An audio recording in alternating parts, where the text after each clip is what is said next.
¿Qué, de amortiguadores o de cero, digamos? De vibraciones en general. Ok. Bueno, en sí vamos a tener primero la definición principal que es una onda. Una onda es una perturbación que es la propagación de una perturbación en un medio. El medio puede tener materia o no. O sea, hay ondas que se transportan en el vacío y hay otras que no. Por ejemplo, el sonido no se transporta en el vacío. Necesita sí o sí que haya materia en el medio. En cambio, las electromagnéticas son esas ondas, por ejemplo, la luz, que a pesar de que no haya nada en el vacío, en el espacio, se transmiten igual. Después vamos a tener el concepto de vibración, que es una propagación de ondas. O visto de otra manera, es el movimiento de un cuerpo después de que se lo excita alrededor de un punto de equilibrio. Em, Siempre para que haya sonido, entre sonido y vibración hay una correspondencia y siempre para que haya uno tiene que estar el otro. Tiene que haber siempre para que haya sonido, movimiento de aire. En el caso nuestro, por ejemplo, cuando hablamos, lo que va a ocurrir es que los pulmones, bueno, van a alargar el aire y en función de cómo ponemos la garganta, va a haber, se van a posicionar las cuerdas vocales más juntas o no. Eso es porque si no todo el tiempo, cada vez que respiramos, estaríamos haciendo un sonido. En cambio, en función de cómo ponemos la garganta, las cuerdas vocales se van a juntar, va a pasar el aire y va a vibrar. Eso genera un sonido, pero muy pequeño, pero que se va a ampliar lo que sería justamente la amplitud en la caja de resonancia natural, que es la boca. Y después con eso vamos a modular con la lengua, los labios, y bueno, así salen lo que serían las palabras. Después puedo hablar también de resonancias, que las resonancias son un aumento en la amplitud cuando hay dos o más vibraciones. Lo que ocurre es que hay un incremento en ellas, en la amplitud, que puede causarme o no problemas. Si supera el límite elástico del material, que es propio de cada material, va a haber lo que se llama fatiga, que es una fractura intermolecular.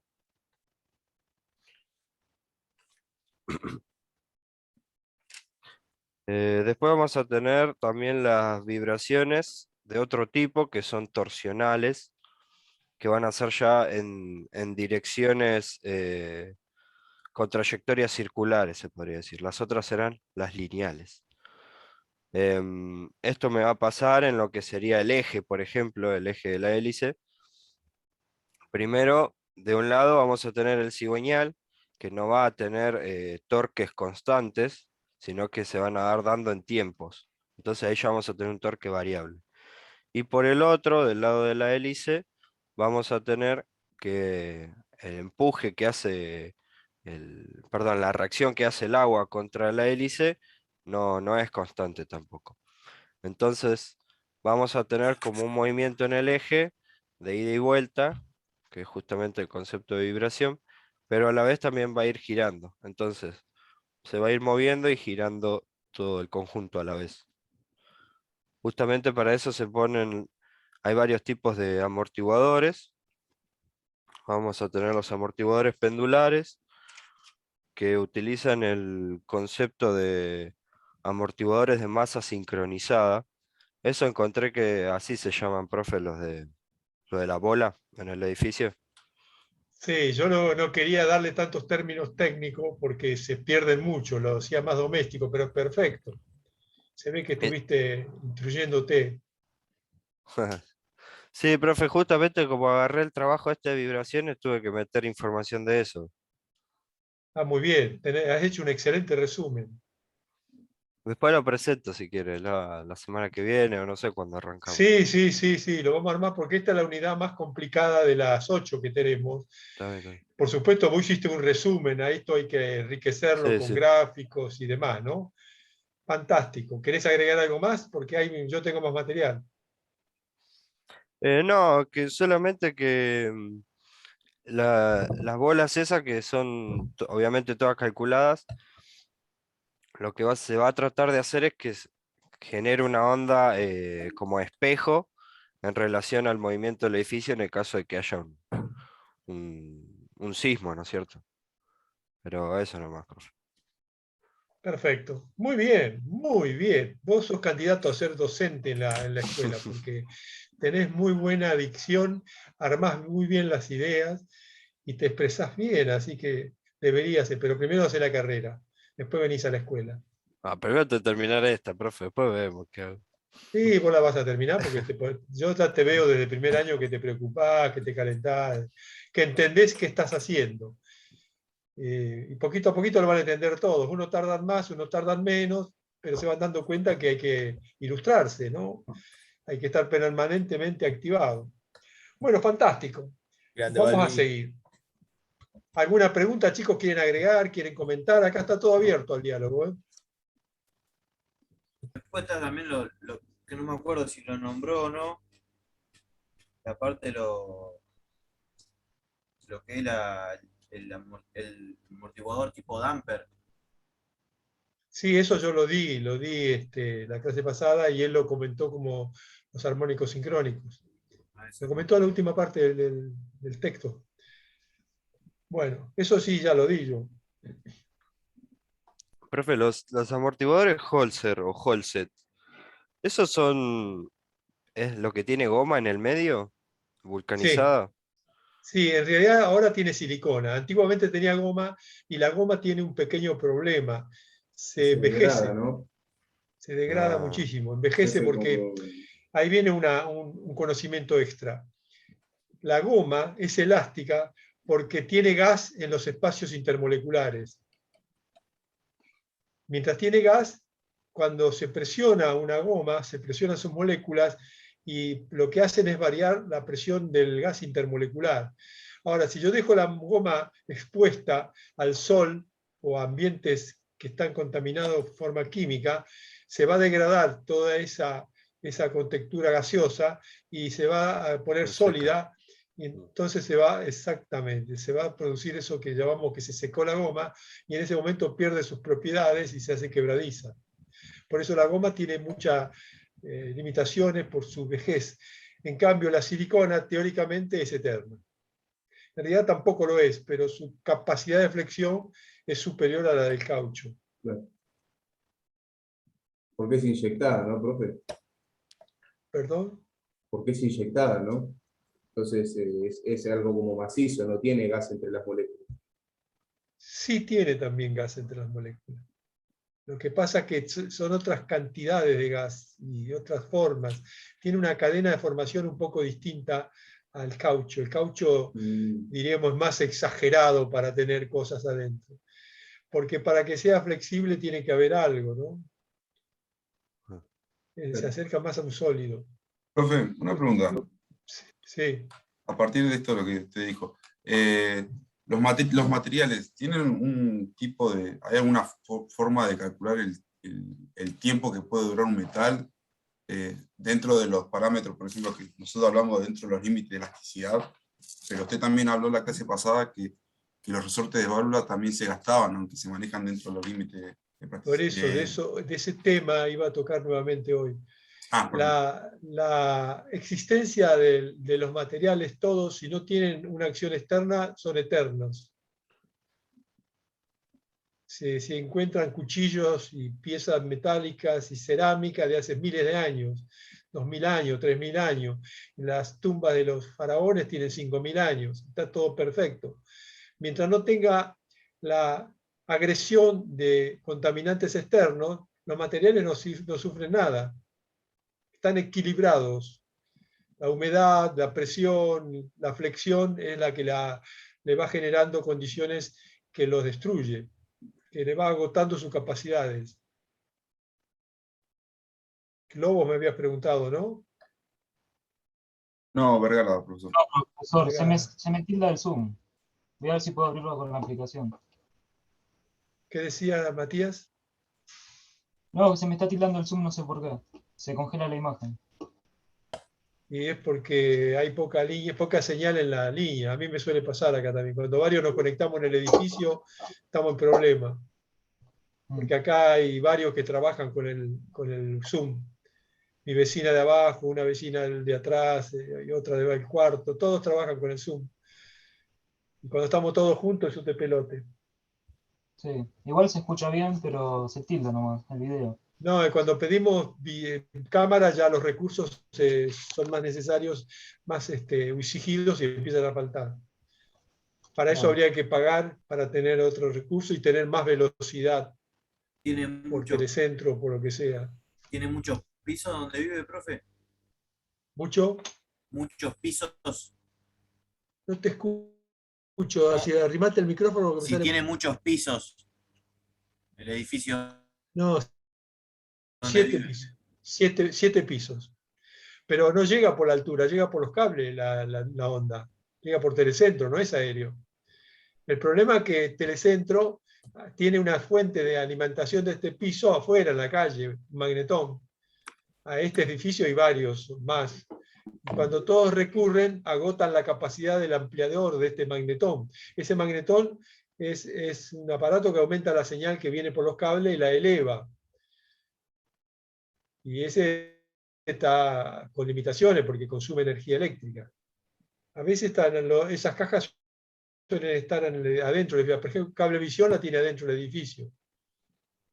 Bueno, chicos, vamos a seguir entonces. Así que el concepto va entendiéndose, ¿no? Bueno, acá entra una cosa rara por la cual yo siempre hago un comentario de que son muy difíciles los cálculos, porque claro, hablar en forma recta de que se presenta esta vibración o se presenta esta otra, me va a generar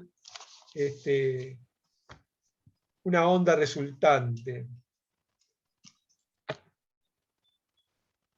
Vamos a empezar a usar la pantalla. Vamos. Claro, es muy lindo decirlo así, es muy fácil charlar con eso, pero hay un pequeño problema. Si yo tengo el cuerpo que empezamos las primeras clases,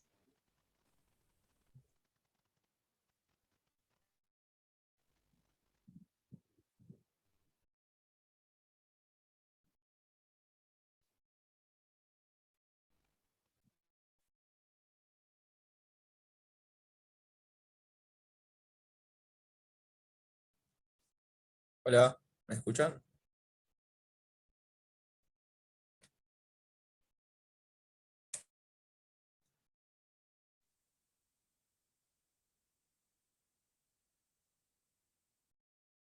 a 90 grados.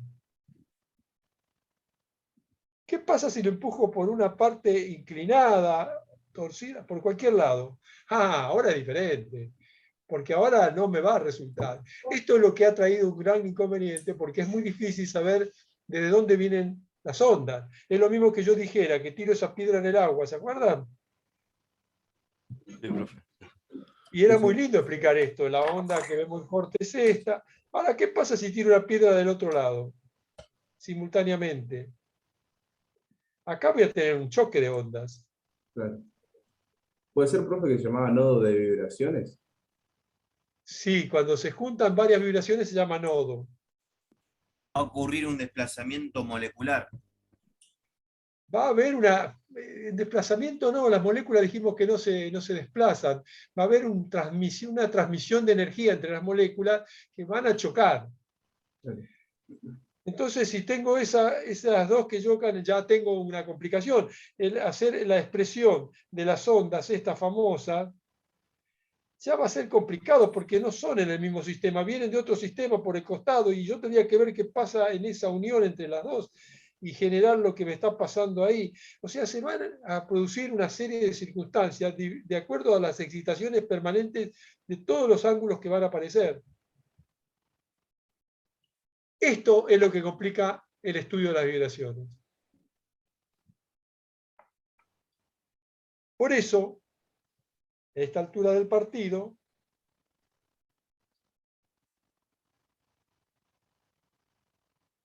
se han inventado los vibrómetros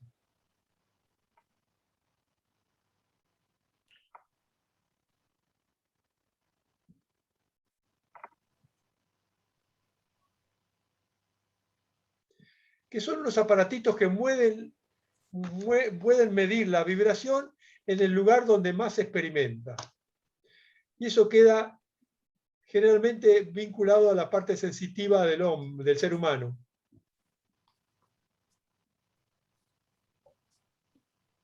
Entonces, si hay una vibración fuerte, nosotros la estamos captando generalmente con el oído, porque esa vibración empuja aire, ese aire los percibimos en el oído y estamos escuchando la vibración. Entonces nos vamos moviendo y encontramos un lugar donde vibre. Y si no, como dijimos en otra clase, los percibimos con el tacto, somos sensitivos. Tocamos y vemos dónde está vibrando. Y ahí se apoya el vibrómetro. Y el vibrómetro no es nada más que un aparato que se puso en práctica en 2016, que mide el desplazamiento de ese cuerpo. Fíjense, ¿de qué estamos hablando? Del cuerpo que se desplaza millonésimas de partes, con un rayo láser. Y ese rayo láser, por sistema de respuesta ecográfica, el famoso Doppler, va a registrar en una pantalla la medición de esa vibración.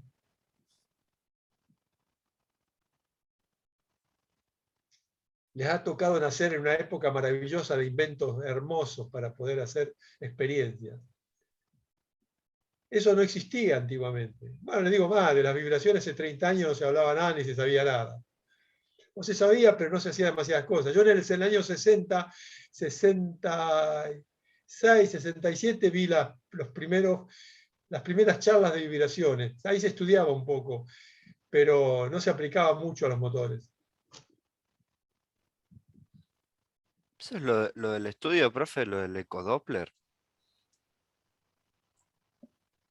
Ecodoppler, sí. Con eso funciona el sistema del vibrómetro. Después buscate a vos que te gusta, vibrómetros, y vas a ver que es reciente, que es más nuevo, reciente, bueno, hace unos años, pero más actual, y es el estudio de la vibración mediante un acto reflejo de una señal que manda el vibrómetro.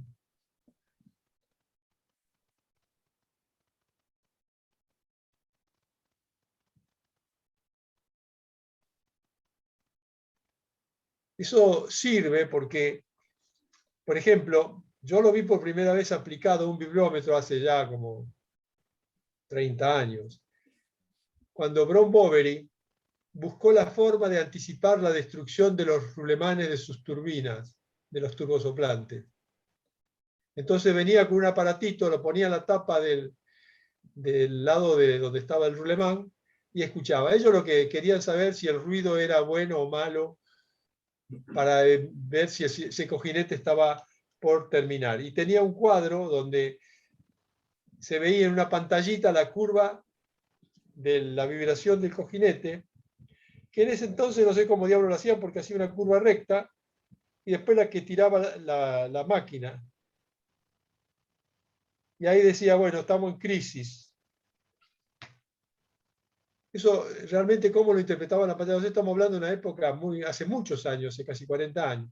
Lo que ellos hacían era una relación de vida útil que habían estudiado los cojinetes con respecto a su ruido y con eso sacaban el tema. Ahora que uno sabe más vibraciones, se empieza a entender que lo que estaban midiendo era vibraciones. Lo que pasa es que no sé si ellos sabían que medían vibraciones, porque lo que se está midiendo es el ruido que producían las pistas deterioradas con las bolas, y ese golpeteo generaba una flexión que se transmitía a la caja de la turbina y de ahí al vibrómetro, que era este aparato, y al sonido, porque uno cuando escucha el rulemán que hace ruido, en realidad está escuchando un golpe que se está transmitiendo a un lugar, una variación de presión en la bola que va pegando en la pista destruida. Bueno, esto yo lo vi hace muchos años, pero ahí no había una correlación tan estrecha con la vibración. Se estudiaba más que nada la salida del sonido. ¿Vamos? ¿Vamos entendiendo? Bien. Sí, profe. Borro la pantalla. Borro la pantalla.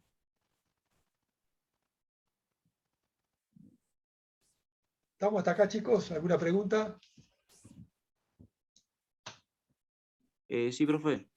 ¿Cómo dijo que se llamaba el nombre del señor este que estudió las vibraciones de los rodamientos de las turbinas? ¿De su turbina? El nombre del señor no dije. Yo dije que hay un sistema que se llama sistema Doppler. Pero que haya un señor que estudió la turbina, no, me entendieron mal. Yo dije que hace muchos años, en uno de mis pasajes por las empresas privadas, yo fui a trabajar a FIA Concord, fábrica de grandes motores diésel, y ahí teníamos turbinas de turbosoplante. Entonces Brown Boveri había empezado, Brown Boveri, eso quería saber, Brown Boveri es la marca de la turbina. Disculpe, profe, ese nombre.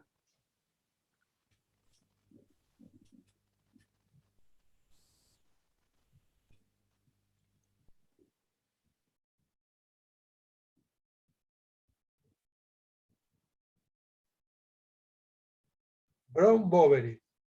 Es una marca de turbina que ahora no se llama más así. Se llama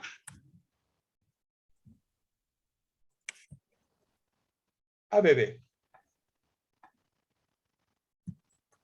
Esto es esto.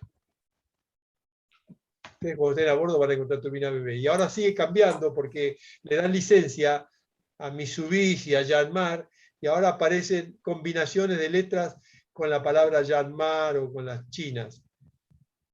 El mundo va cambiando. Fíjense, si va cambiando el mundo.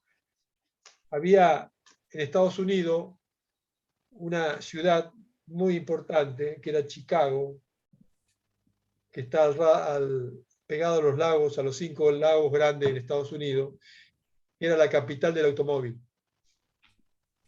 Todas las fábricas de autos de Estados Unidos estaban ahí. Bueno, esos barrios ahora están abandonados. Son los más pobres. ¿Cómo? Que ahí Chicago tiene un montón de barrios pobres, digo. Sí, ahí Detroit también. Todos barrios pobres, muy abandonados, desapareció. ¿Dónde se fabrican los autos ahora? En China. En China. Chevrolet hace los autos en China. Se hace bajo O sea, licencia estadounidense, pero en China, ¿no? todo es en China ahora, todo. Por eso China creció, es un buen ingenio para desarrollar la industria. China descubrió, esta es una clase cívica, y como ustedes van a viajar a China, muchos chicos lo están haciendo ya, sepan un poco. China era un país comunista, es un país comunista que adoptó una política creada en el año 1919 por una revolución social, que eran los soviets. Lo que pasa es que los soviets creían que un país era independiente del mundo y se podían autoabastecer y no necesitaban de nadie. Y fracasaron como bestias, porque falló todo, entraban a la pobreza, pero podían mantener todo en orden gracias a la gran disciplina que se había establecido, nadie protestaba, nadie gritaba y había una mano férrea. Este sistema social se fue extendiendo como la revolución socialista. Esa revolución socialista fue adoptada por muchos partidos y algunos partidos se crearon en países democráticos, como acá la Argentina. En muchos países se crearon estos movimientos socialistas o movimientos comunistas. Yo pertenecía a uno de ellos, al Partido Comunista. No estaba afiliado, pero trabajaba para el Partido Comunista. Pero era ese concepto de que nos tienen que dar todo lo que nos corresponde. Ahora, no se estudia la raíz o el origen de la cosa que nos corresponde. Este es un pequeño problema. Nos corresponde ¿por qué? Por haber nacido. Pero no es tan así. Me corresponde si yo le aporto algo o si me dan los medios para que yo crezca, pero no es que me tienen que dar porque la ley dice que me tienen que dar casa, comida, porque es así. No es tan así. Bueno, esto trajo mucho conflicto y el comunismo se transformó en una disciplina muy cerrada, tanto que hicieron un muro y se creó lo que se llamó la cortina de hierro, en fin, se complicó mucho. Otros países adoptaron esto directamente como política, entre ellos China, con un señor llamado Mao, que adoptó el mismo temperamento, pero ya con un esbozo diferente, con tratar de producir algo para ver si podía vender algo para afuera, que eso no lo tenían los comunistas de Rusia. Los comunistas de Rusia se manejaron a través de un político teórico que se llamaba Lenin, que se basaba en un filósofo llamado Marx, que no entendió muy bien lo que decía Marx. El libro de Marx dice ciertas cosas que se pueden interpretar de distinta manera. Yo la tuve que estudiar en ciencias económicas. Y uno le puede dar, es como, ¿alguno leyó El Principito? De Saint-Exupéry, el libro. Difícil. Lo leí una vez, pero hace mucho. Bueno, ese libro, cuando van pasando los años, lo vas leyendo y lo interpretás de distinta manera. Porque le das a cada cosa una interpretación de acuerdo a cómo te fuiste ilustrando. Cuando sos un nene te divertís. El gorrito, el planeta, la víbora, te divertís. Pero cuando sos más grande, que tenés un poco más de conocimiento, que aprendiste algo, que la vida te enseñó algo, ya lo interpretás de otra manera. Y cuando sos ya más grande, muy mayor, lo interpretás de otra manera. Esto es porque las cosas se van interpretando en función de la capacitación que va teniendo el individuo. Con la política ha pasado igual. Ustedes escuchen todos estos nuevos políticos jovencitos que hablan de política pero no han leído nada. Su respuesta a la política, sus comentarios, están fuera de lugar. Están fuera de lugar porque no tienen el aditamento de haberse instruido de qué están hablando. Entonces, yo veo en Parque Centenario los chicos hablando del comunismo, chicos jovencitos, una vez me puse a charlar con uno, no tenía la más pálida idea ni cuándo se había iniciado el comunismo. No tenía idea, pero estaba apoyando a Del Caño. Digo, pero vos hablás porque, y bueno, yo se lo decía un poco porque yo había pasado por una situación similar cuando tenía 16 años. Digo, tenés que tener cuidado, te tenés que instruir, porque si no estás hablando, como se llama, por boca de ganso. Bueno, esta situación pasó y China entró con este Mao que tenía un gobierno también muy exigente, parecido al de Rusia, pero con algunas variables. Había tenido lo que se llamaba la invasión china, invasión inglesa.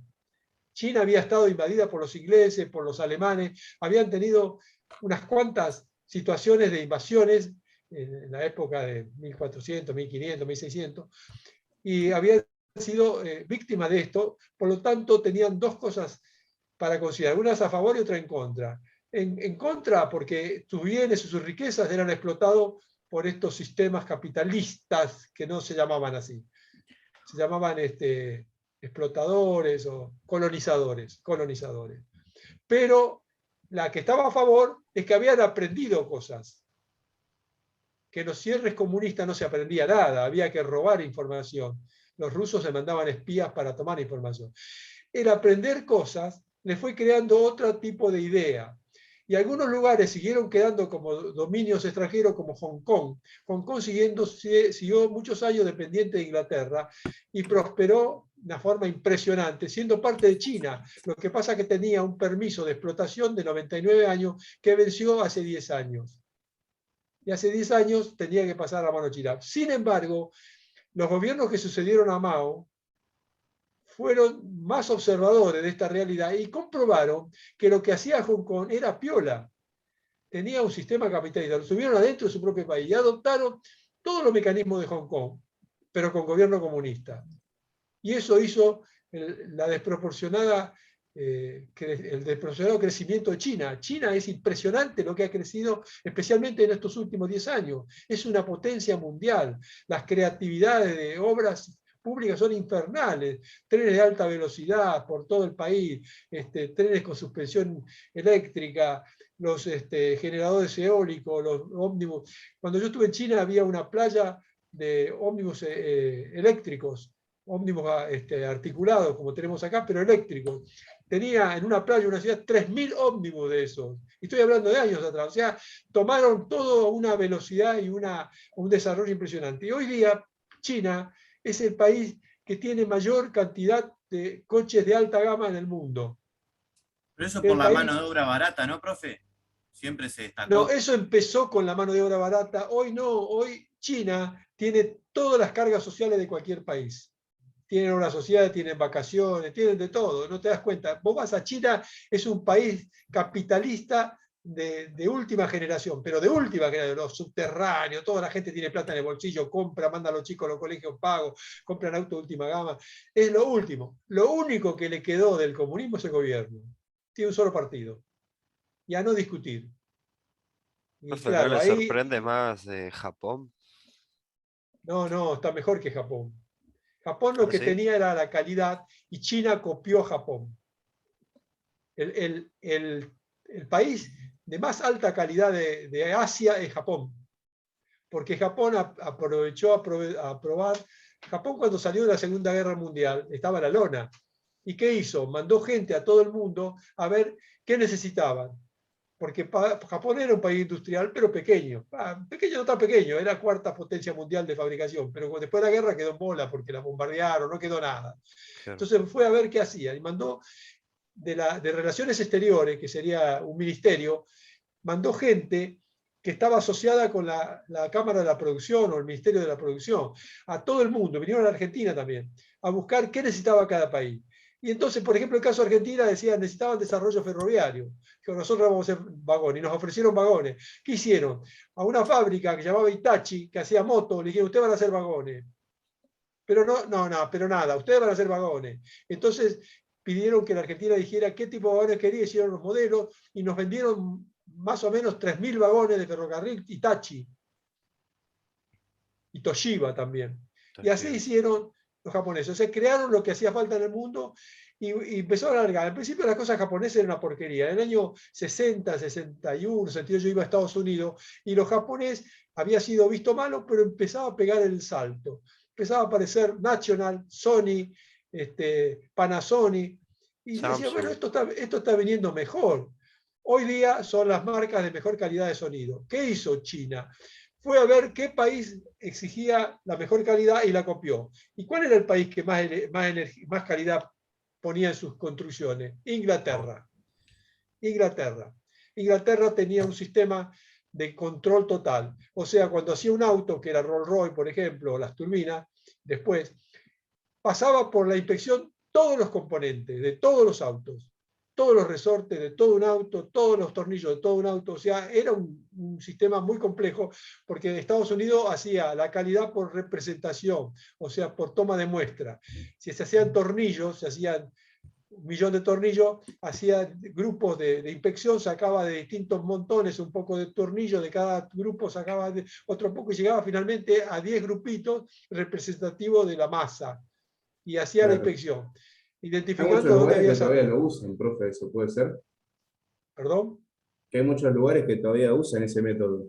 Sí, se llama muestreo, eso baja los Claro, costos, muestreo, eso es. muestreo, pero eso no lo hacía Rolls Royce, por eso los vehículos costaban más caros. Bueno, China adoptó ese sistema y lo llamó y lo etiqueta con una sigla que se llama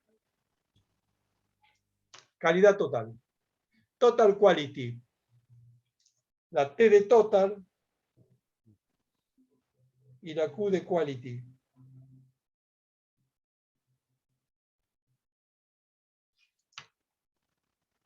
Y se transformó en el país de Asia con mayor calidad total. China copió. Y cuando China empezó, esto es importante que lo sepan porque ustedes van a navegar con motores chinos. Cuando empezó China, empezó con la más baja calidad.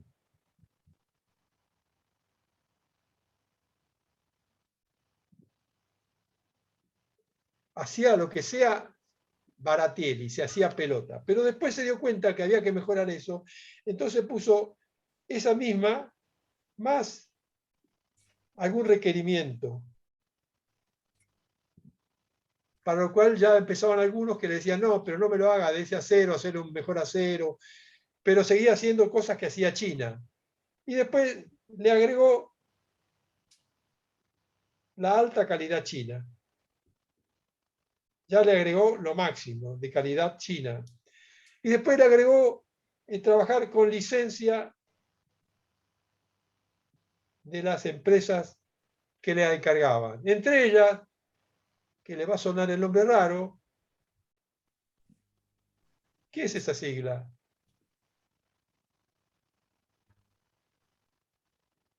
MB. Ah, Mercedes Ah, no, Benz. esa es Mercedes. Mercedes-Benz. Mercedes-Benz. autos de alta gama. Mercedes-Benz encarga las partes en China con licencia. Hay otra que se llama Black & Decker, fabrica todas las máquinas en China. ¿Pero por qué? Porque le mandan los planos a China y trabajan con licencia y trabajan con un control de calidad total. Así que Vamos a China, poder llegar, profe, a algo así algún día. Argentina no creo, ¿no? y Argentina estaba en camino de eso. Después vino algunos sistemas políticos un poco distintos que empezaban a hablar de otra cosa. El tema, ¿saben cuál es el problema? Es el querer quedarse en el gobierno para siempre. O sea, bueno, hoy va a ser una clase más cívica que técnica, pero es importante porque ustedes se están formando. El tema de la parte de la monarquía es algo que está metido en el ser humano en la cabeza, no de ahora, de hace miles de años. Yo he escrito un trabajo sobre eso. O sea, la monarquía nació hace muchísimos años, millones de años, cuando empezó a crecer el ser humano, que es el liderazgo y el respeto de los que están abajo por ese hombre o ese individuo que tiene un liderazgo, hombre o mujer, que tiene un liderazgo. El punto es que ese individuo permanece hasta que muere. Y cuando muere lo suceden sus descendientes. Y eso fue ocurriendo durante muchos, muchos miles de años, hasta que alguien se molestaba por esa situación y empezó a protestar de que no podía ser lógico, que tenía que haber una posibilidad de que otros también accedieran a eso. ¿Por qué? ¿Por qué? Porque decían que eran descendientes de Dios, tenían que estar siendo atendidos y abastecidos, porque todos esos individuos que ascendían a esa directriz o a esa manifestación de mando, de esa monarquía, se hacían servir por el séquito que los rodeaba, los villanos, mediante impuestos, ofreciéndole protección. Y estos villanos decían así, pero nosotros somos los que producimos, somos los que hacemos todo, armamos los ejércitos y al final todo lo hacemos para una cabeza. No, nosotros queremos ser independientes. Y se crearon los movimientos de los pueblos en contra de esa situación. Esto hizo eclosión en Grecia, donde se inventó un sistema representativo de esas escalas menores, que eran los villanos o era el pueblo, que después se llamó el pueblo. E inventaron la democracia. La democracia era el gobierno por la representatividad de los pueblos. Claro, porque demos es pueblo, ¿no, profe? Claro, gobierno por el pueblo. Y inventaron un sistema que hasta ahora y se habla, lo estudiamos en economía, que es el tema de la representatividad de los votos a través de piedras blancas y negras. Se ponían en una canasta. Entonces se buscaba que el pueblo dijera quién los representaba, y había unos representantes de la monarquía, y todos exponían en un círculo esas discusiones, y entonces después se estaban las ideas, que generalmente eran dos ideas, y se votaban con piedras de colores en dos canastas. Las piedras negras con una idea, las piedras blancas con otra idea. Se ponían en una canasta, después se contaban quién ganaba y después se gobernaba de acuerdo a la mayoría de cantidad de piedras. Ahí nació la democracia. Bien, hasta acá parece piola, ¿no? Ahora, ¿qué sucede? Profe, ¿qué país dijo? Grecia. Grecia, ok. Grecia. Ahora, ¿qué pasó? Se logró con esto, inclusive llegar a buscar la forma de gobernarse sin los monarcas, que la democracia eligiera que los gobernara. Fue evolucionando. Bien, ¿qué pasó en ese momento? Ahí empezó el problema. El tipo de abajo, que llegó a disfrutar de los beneficios de ser monarca, presidente, no se quiso ir más. Como pasa actualmente. Todos los que suben no se quieren ir más. Nicaragua, Venezuela, AMLO, no se quieren más, los rusos, los comunistas, toda gente que viene de extracción pobre, humilde, sube y no se quiere ir más. ¿Qué quiere ser? Monarca. Y es donde estamos. Y la Argentina es un país que no escapa de esto. También cayó en esta. Y cayó con Paraguay, cayó Brasil, todos tuvieron ese problema. Lo que pasa es que la Argentina se hizo eterna. Todo el que sube no se quiere ir más. Y se ensambla dentro de un movimiento que el pueblo lo entienda. Entonces la Argentina tiene un nombre que tiene un nombre muy piola, muy bien elegido, que se llama Partido Justicialista. ¿Por qué? Porque es la justicia social. ¿Y quién no quiere justicia? ¿Ustedes quieren justicia o no quieren justicia? Sí, profe. Sí, Todos queremos justicia. ¿Qué te parece? Todos, yo también, todos queremos justicia social. Lo malo es que lo usan otros que usan el nombre, pero no es tan así. Entonces, ¿por qué no sale el país? Porque ya hace 70 años que vamos dándole vuelta a lo mismo. ¿A qué candidato ve así como que nos puede aconsejar ahora para las votaciones? ¿Alguien que le Ah, guste? No, profe, ahora yo no el aconsejo nada. 20% de los que van a votar ahora son chicos, que es la primera vez que votan. Así Claro, que, lo que pasa es que tienen que tener material para decidir. Yo lo que hago, les voy diciendo qué pasó en la historia. Ustedes después deciden. Nosotros estamos, la Argentina está con un método de hace 70 años dándole vuelta a la misma parte. O sea, no puede salir de lo mismo.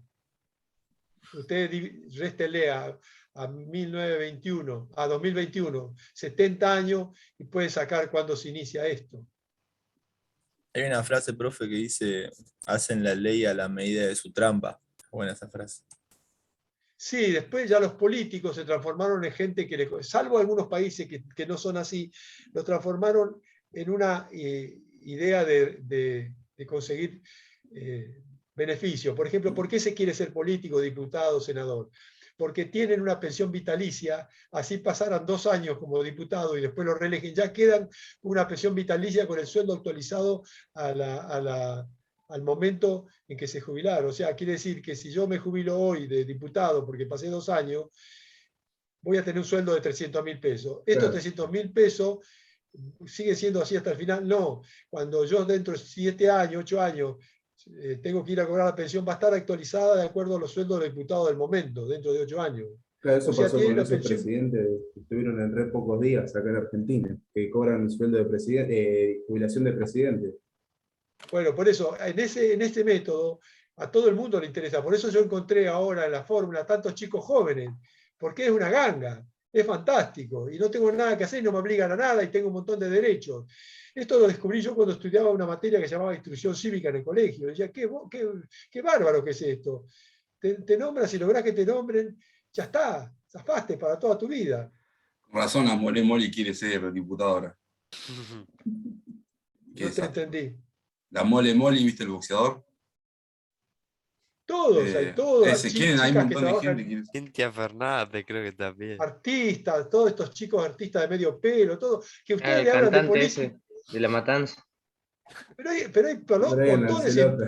y en todo el país, por todos lados hay. Guarda con el Y, Lipi, y- y esto trae un problema, porque estos chicos no están preparados, no tienen conocimiento, no están con estas cosas que yo les estoy contando.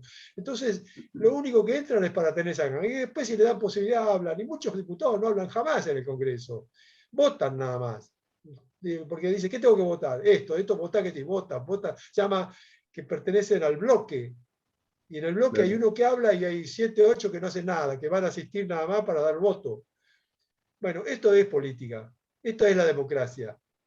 Y bueno, es complicado porque no se entiende bien, no se madura y se ve entorpecido porque la educación del mundo ha bajado. O sea, no es solamente un problema argentino, esto pasa en Bolivia, pasa en Brasil, pasa en Chile, Uruguay, va cambiando de acuerdo de la capacitación educacional de los chicos que ahora van a ser políticos. Y por ejemplo, hay unos sistemas nuevos, que es una socialdemocracia, que es la que tiene Noruega, Dinamarca, Suecia, que ahí no es así. Ahí los que están en el gobierno no cobran sueldos especiales, no tienen pensiones. Es como ser el administrador de un edificio o el encargado de los Boy Scouts. Lo hago por una pasión o porque quiero mejorar las Antes también cosas. era así acá, profe. El Congreso antes también era así. Antiguamente, pero se fue cambiando. Ahora es un negocio. Ahora es un negocio. Entonces uno tiene que buscar el negocio menos malo. Y el voto en blanco no sirve porque se inventó el sistema de que voto en blanco se suma a los votos mayoritarios. Claro. Una ganga también esa piola por decir, tengo toda la masa. No, no tenés, porque el voto en blanco no te daba ningún aporte. Pero bueno, Yo creo, se inventó eso. Hoy por hoy hay que ver si me gusta lo que tengo o si quiero irme de lo que tengo, nada más. Y si me quiero ir, ¿por qué lado me conviene? Yo creo, Ese profe, es el también que afecta al tipo de sociedad que cada vez buscan que sea más ignorante. No te Entonces, entiendo, Ezequiel. que cada vez buscan que la sociedad sea más ignorante. Entonces, con eso se aseguran que los van a votar. Porque si No, mira, eso es una teoría conspirativa. No, yo no creo que busquen hacer más ignorantes. Ah, eso no es así. Eso es porque hay una tendencia natural del ser humano, que es la del camino más fácil. Es una tendencia natural que viene desde los genes, el camino más fácil. No entendiendo que a veces el camino más fácil no es el mejor. ¿Se entiende? Todo el sistema busca la forma de llegar por el camino más fácil, pero a veces el camino más fácil no me da los resultados más fáciles que a mí me convienen. Supóngase, yo quisiera ser médico por dos caminos, el más fácil o el más complicado. ¿Cuál es el que voy a tener que buscar? El más fácil es el peruano que agarraron ayer, que hace 30 años que es médico, porque usa el Ese título del vive cerca de hermano. mi casa, vive a 3 cuadras de mi casa. Bueno, Y es el yo camino fui más ahí fácil. encima. ¿En serio? ¿Fuiste a que te Sí, boludo. atienda? ¿Qué pasó? Agarraron a un médico. Igual ya había tenido problemas antes con otro, bueno, después cuento. A un médico que era trucho, no había terminado la facultad y usaba todas las cosas del hermano. Andás a ver, ¿Y No, qué por hizo? ahí ¿Lo hizo el compró? CBC nomás. Ese es el camino más fácil. El hermano hizo el camino más difícil, que es recibirse en La Plata. Bueno, uno elige el camino. Entonces, ¿qué sucede? La mayoría de la juventud no se le aclara estos temas. Dice, mirá que el camino más fácil tiene sus complicaciones. Vas a caer en el camino, te vas a estropear. ¿Por qué? Porque los fracasos de los caminos más fáciles no se ventilan demasiado. Están tapados por la velocidad de la civilización. No se llega a ver. Un mal ingeniero no se ve. Yo tuve oportunidad de trabajar con ingenieros cuando yo todavía no era ingeniero y no lo podía creer. Digo, pero flaco, esto no es así. Bueno, no importa. El tipo no sabía escribir. No sabía escribir. Digo, pero no puede ser. Pero ese recibió ingeniero en una universidad que se llamaba la Universidad Universidad Obrera, creo que se llamaba. Todavía en Avellaneda hay una de esas que tiene puesto arriba, dice Universidad Obrera, que la inventó Perón y se recibió ingeniero en 2 años. En la calle, en la avenida Mitre, creo que, o la Pavón, una de esas, no en la Mitre, me parece que está una universidad vieja que arriba todavía dice Universidad Obrera. Son esos inventos que hacen los políticos para generar situaciones raras, porque en realidad es muy difícil aprender todo lo que es ingeniería en 2 años. Lo lamentable es que universidades con seriedad van quedando pocas, porque hoy día toda la que quieren es sacar egresados. Y los egresados piolas, si me puedo machetear, si puedo salir adelante, fenómeno. Y fíjense, una de las cosas que se ha generalizado es el examen escrito, porque es una manera fácil de pasar. Porque yo estudio de memoria, me preguntan la pregunta, la contesto parecido, discuto el resultado, si puse una cosa distinta, dice yo quise decir tal cosa y me aprueban. Y en realidad lo único que hice es jugar un jueguito para ver si zafaba. Y esto lo que hace es caer la calidad de la profesionalidad. Y eso hace caer la calidad de todos los órdenes del individuo. Entonces los seres humanos somos mediocres. Mediocres, tenemos demasiados pocos conocimientos y discutimos de cualquier cosa sin tener conocimiento válido. Y Argentina se caracteriza de eso. Por ejemplo, Argentina tiene 44 millones de habitantes. ¿Saben cuántos economistas tiene Argentina? 44 millones de economistas. Después Argentina tiene 44 millones de habitantes. ¿Saben cuántos políticos tiene Argentina? 44 millones de políticos. Pasa que somos Tiene, opinólogos, profe, los argentinos.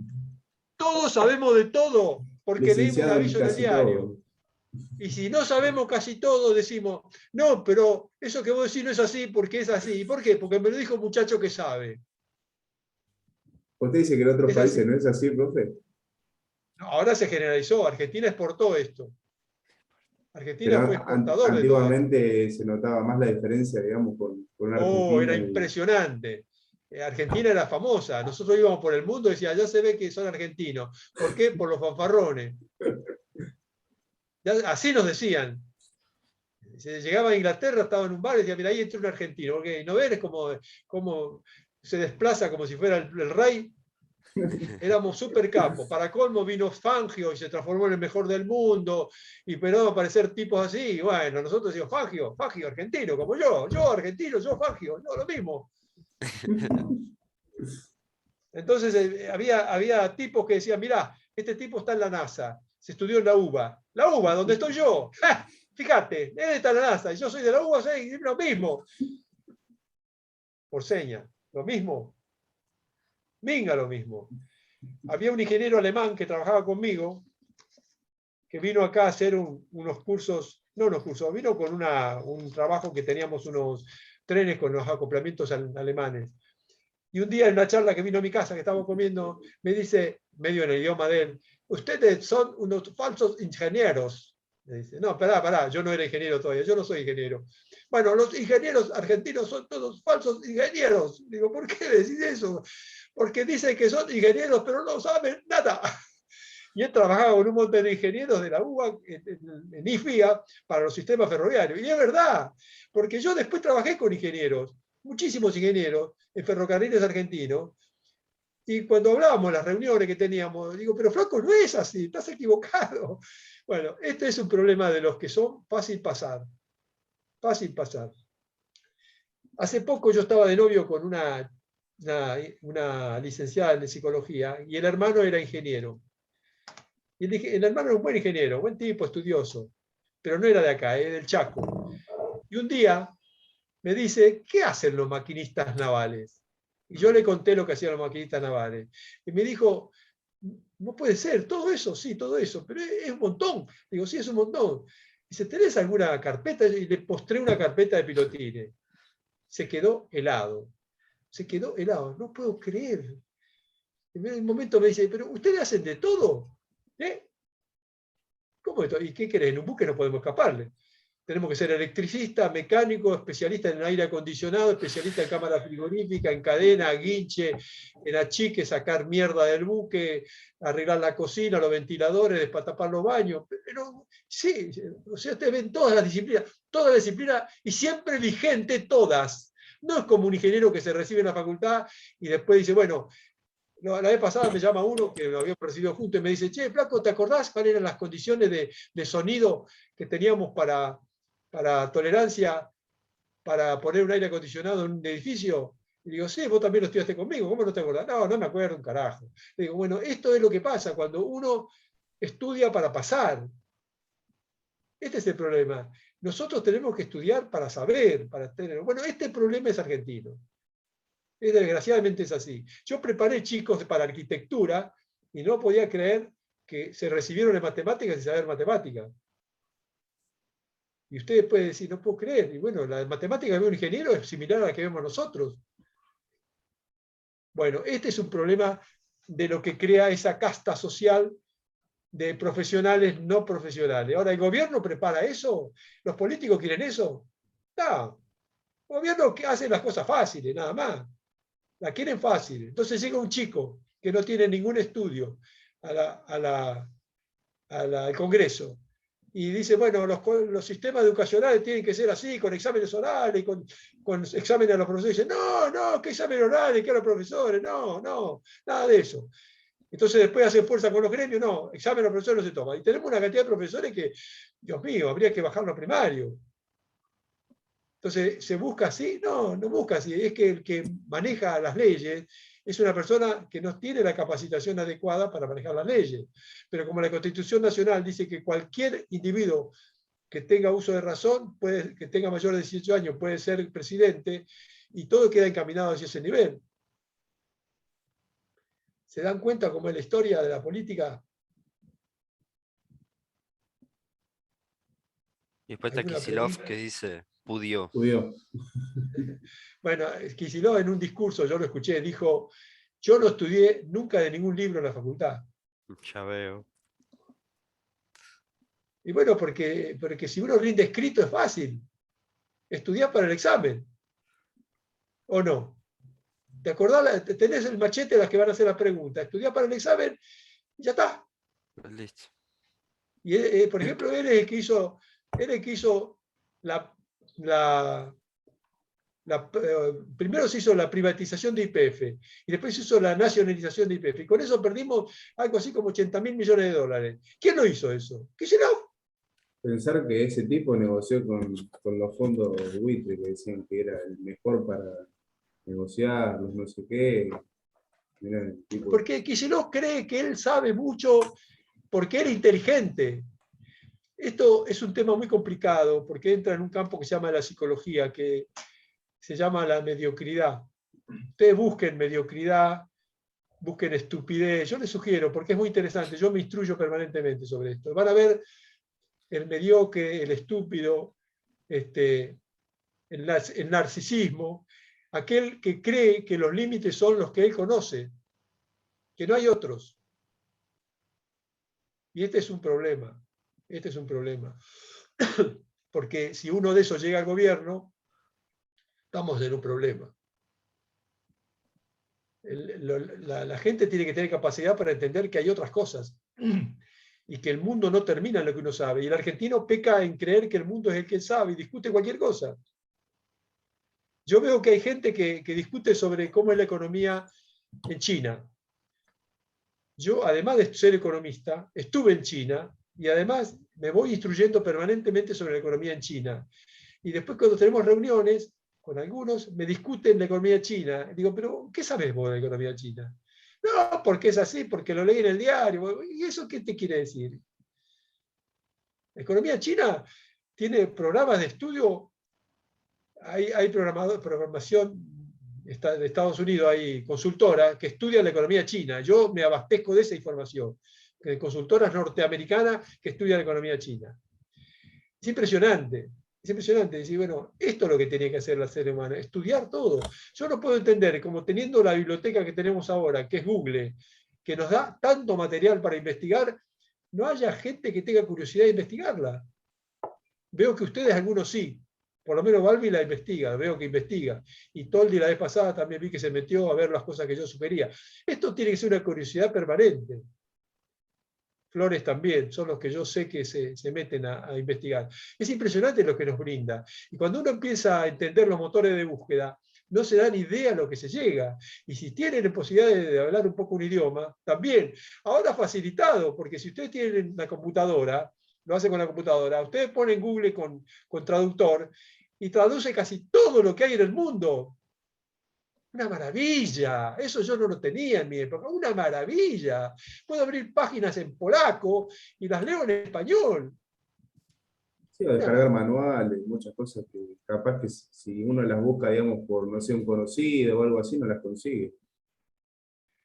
Por eso no, pero si vos le buscás la vuelta, es decir, contaminación ambiental, pero te da y te tira un montón de tiros, no me sirve. Yo lo que quería ver es gases, pone gases en la atmósfera, buscar gases, es decir, volcanes, vinculación con los gases, igual te vas buscando la combinación. Y los motores de búsqueda te van trayendo adelante cosas que se asemejan más y te permite hacer un avance increíble. Yo trabajo así. Yo entro por distintos senderos, investigo. Si yo entro motores Sulzer, me da motores Sulzer y no me da nada. Pero si entro pistones automáticos, con giro automático, y busco la vuelta y me aparece un pistón que gira automáticamente los motores Sulzer. O sea, tengo que buscar la vuelta entrar porque Google es un motor, es una máquina que toca el título y me busca dentro de los parámetros que yo le indico. Y si ahora le busco, ahora veo que la mejoraron. Digo, ¿en qué se diferencia tal cosa? Y ahora me aparece en qué se diferencia y me aparece todo lo que es en qué se diferencia. Es impresionante. ¿Qué relaciones existe entre? Y le busco así y me encuentro pila de cosas impresionantes lo que ha crecido. Digo, bueno, fantástico. Es más, busco cómo se dice en inglés tal cosa. ¡Bum! Me tira las partes en inglés. O sea, impresionante. Ha crecido desde que empezó hasta ahora en una forma que se llama la atención. Entonces me permite ahora investigar muchísimo más que antes, a los que les gusta. Por ahí me tira artículos, ustedes empiezan a leer y repite, no, este está cambuleando, chao, afuera. Esto puede pasar muchas veces en la enciclopedia, ¿cómo se llama? Wikipedia. En Wikipedia, porque ahí cada cual aporta. Yo aporté a Wikipedia también. Bueno, esa ya no es tan seria. Google permite más avanzar. Y hay porquerías también, uno puede borrar, o sea, no entrar. Y después permite bajarme cosas, por ejemplo, si veo YouTube. En YouTube veo películas que me interesan. y para verlas tengo que abrir. No, ahora hay métodos que yo puedo copiar y yo me bajé bastantes películas de YouTube y las tengo en la computadora. Porque hay mecanismos para bajarlas, hay programas que se pueden hacer. Bueno, ustedes lo deben conocer. Usted ve que son Sí, profe. videos. Tenemos más en Netflix. No sé si escuchó esa. No. Ahí en Netflix es una aplicación que usted puede ver películas ya descargadas. Muchas Ya- series. De Ya se todo fue de tipo. YouTube. Pero Netflix es pago. Claro, Yo no tengo Netflix porque no tengo tiempo para ver películas. Me dedico a investigar tanto que no puedo ver películas porque me parecen un pérdida de tiempo. Después me engancho, pero en no, general igual, no. profe, hay algunos documentales que son de investigación también. Hay documentales de cada cosa que muy bueno también. Es Sí, una lo aplicación. sé, me he enterado. Pasa que hay algunos documentales que he visto que son mentirosos. Sí. No, pero YouTube es bueno, Están ¿no? También. condicionados por el investigador. Bueno, chicos, hicimos una clase cívica. Esto hace, bueno, una de las condiciones que dice la normativa de educación es que se debe, sabiendo que se está con personas jóvenes, individuos jóvenes, se debe orientar sobre condiciones generales de la vida común, de la vida universal. Por eso universitarios, ¿no? Conocimientos universales. Yo eso lo tengo bien en claro. Por eso hablo un poco de las generalidades. No les voy a decir voten a tal o hagan tal cosa, eso no, porque eso sería hacer política o militancia. No, yo no hago militancia. Pero le digo cuáles son las herramientas para analizar. ¿Qué tiene que tener en cuenta, ¿no? Bueno,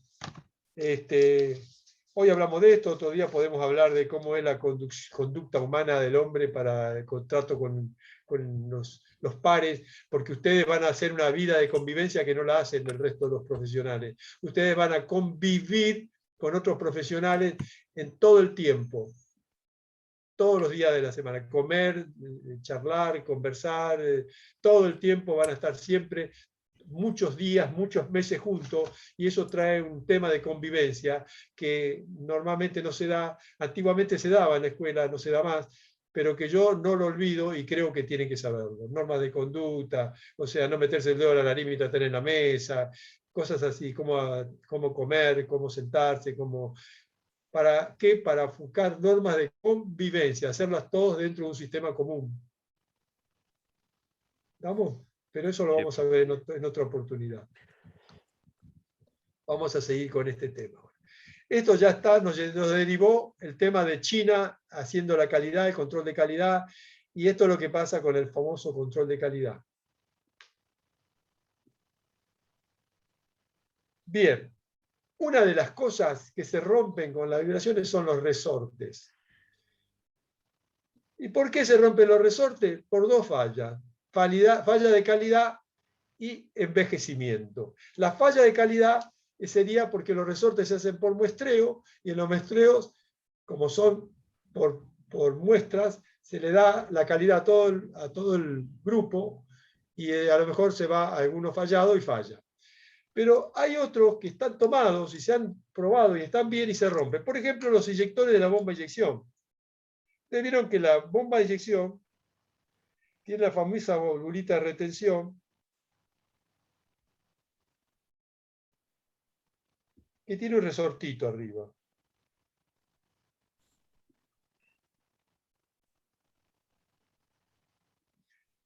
Y ustedes van a encontrar que los resortes de la bomba de inyección inesperadamente se rompen.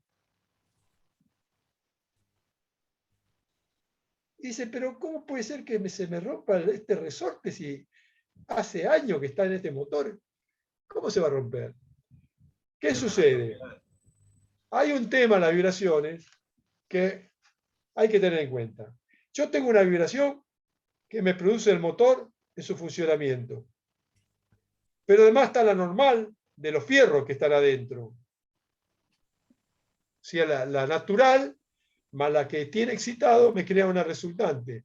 Pero además está la que recibe de otros movimientos. Por ejemplo, cada vez que los balancines golpean el botador, hace un golpecito y se suman las vibraciones. Y cuando las válvulas golpean en los asientos, también hay otros golpecitos que hacen las válvulas. Todas las vibraciones viajan juntas, todas. viajan juntas en el tiempo. Esta sería la resultante. Si yo golpeo una pared en mi casa, la van a escuchar probablemente en la planta baja. ¿Por qué? Porque las vibraciones viajan por todo el edificio, por las cañerías, por todos lados. Y si apoyan el oído contra la pared en la planta baja, van a escuchar que yo golpeo en una canilla en el séptimo. ¿Qué pasó? Las vibraciones viajan por todos los cuerpos que están en contacto. Y en donde viajan, acumulan su acción a la que le producen al cuerpo. Quiere decir que si yo golpeo un caño en mi casa, en el séptimo piso, esa vibración va a viajar hasta la planta baja y va a hacer vibrar todo, inclusive la cañería de planta baja. Y todas esas vibraciones se van a sumar, porque la cañería de planta baja, tomo un ejemplo, va a vibrar con su frecuencia propia y va a tener la que yo le impuse. Va a tener la natural más la propia. Quiere decir que las vibraciones viajan por todos los cuerpos en contacto. ¿Se entendió hasta acá? Sí, profe. Quiere decir que este resorte, la bomba de inyección, va a tener la propia vibración del golpe de inyección, vibración propia, que la genera la bomba cuando inyecta. O sea, pum, pum, pum, le va inyectando. Así que vibra. Vibra con su frecuencia natural más la excitación. Pero además va a recibir la vibración que va viniendo por el motor. O sea, todo lo que va a estar en la cámara donde está el inyector va a recibir el golpe que va recibiendo el motor. Por ejemplo, las explosiones, más las vibraciones torsionales. Todo esto está incidiendo en el resorte. Ese resorte, muy probablemente, en sus curvas, va a sumar en algún momento una resonancia que va a ir a las críticas y va a acumular fatiga. Y un día esa fatiga va a terminar rompiendo el resorte. Lo mismo los resortes. Una consulta. ¿Perdón? Una consulta, profesor. Sí. El material cuando va acumulando y acumula por ahí algunos puntos críticos de fatiga, luego lo que es el campo elástico, ¿se va a ir disminuyendo o va a seguir permaneciendo siempre el valor ese de tolerancia fijo? La excitación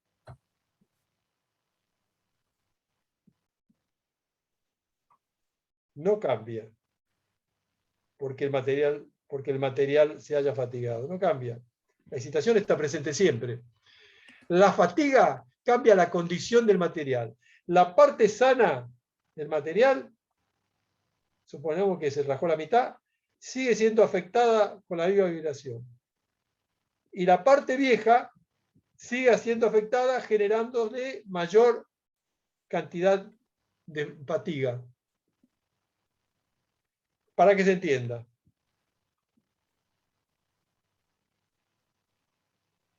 Si yo flexiono esta pieza, se gira.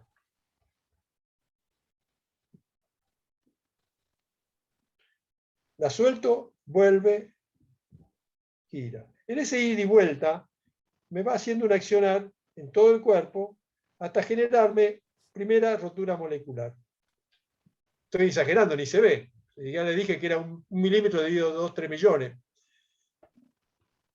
¿Qué sucede? La acción cambia, ya no, se produjo fatiga en el cuerpo. La excitación sigue, va a seguir igual. Ahora, ¿qué pasa? Va haciendo este trabajo y esta fractura se va a comportar. ¿El cuerpo sigue? Sí, sigue. Ahora, ¿qué pasa? Que lo que está haciendo el cuerpo es resistiendo con lo sano, que es esta parte, la misma excitación. Ahora se complica, porque ahora es más grave. Este cuerpo va a estar cada vez más exigido. Es como si yo dijera que tengo que resistir la misma resistencia la misma carga con menor resistencia. Porque mientras toda esta excitación la aguantaba todo el cuerpo, ahora la va a aguantar medio cuerpo. Y que después la va a aguantar menos cuerpo. Y va a llegar un momento que se va a romper. O sea, Perfecto. todo el manojo de vibraciones siguen igual. Y el cuerpo está soportando con menos cantidad de material. Porque la parte que ya está fracturada ya no trabaja. Está separada. ¿Era esa la pregunta? Sí, perfecto, profe, era eso mismo era. Muchas gracias. Fantástico. ¿Todo el mundo entiende, chicos? Sí, profe. Profe, ¿podría Entonces, hacer como algo? Sí, sí, hable, usted, profe. ¿qué querés? No vuelvo. No, lo que le quería decir, si podía hacer, digamos, como el ejemplo que había dado una vez usted de la cuchara, que a veces cuando uno la endereza, se parte, pero Sí, si, digamos, en vez de que se parta, la dejas como un puntito antes de que se parta. sí. Después, si lo usás con cuidado, no se rompe, pero si en algún momento pasa el punto crítico, ahí sí se rompe. Claro, porque le estoy haciendo lo mismo que le hacía antes de sana, se lo estoy haciendo ahora de rota. Y antes de sana la cuchara tenía un mango, ahora tiene otro. Cuando yo la Claro. tenía sana la cuchara, tenía este mango. Y ahora después que le hice ese jueguito, que la torcí, la enderecé, qué sé yo la veo igual, pero en realidad la cuchara ahí tiene este mango. Te quedaría a la mitad. Se me redujo a la mitad y le estoy haciendo el mismo esfuerzo. Y va a sonar, va a Claro. sonar. ¿Estamos, chicos? ¿Todos estamos? Perfecto, Sí, profe. profe. Bueno, para eso, para evitar que esta frecuencia nos complique la vida, inventamos los compensadores o amortiguadores. ¿Para qué? Para que ese accionar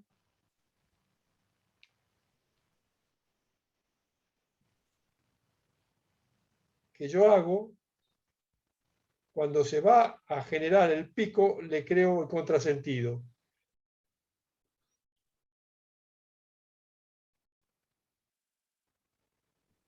La onda refleja. Entonces, es lo mismo que si yo estoy haciendo lo de la cuchara y sé que si lo hago mucho rápido, me ponga un tope en la mano para que la cuchara no llegue. Voy a frenar, pero me pega algo ahí que no me permite bajar la mano. Eso sería. No precisamente, pero es una forma de generar una idea. Un tope. Una especie de tope. En realidad no es así porque no funciona como tope, funciona como una vibración antagónica. Y ya dijimos que había varios sistemas, era el pendular. Todavía hay motores que eran pendular. Me mandaron carpetas pilotines con pendular. Y el más común,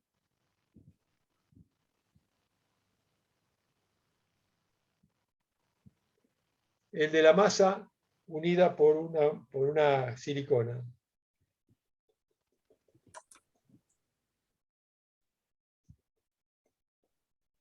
Profesor, en los motores marinos, en los motores grandes, ¿se usan los ejes balanceadores? Sí, ahora vamos a hablar de eso.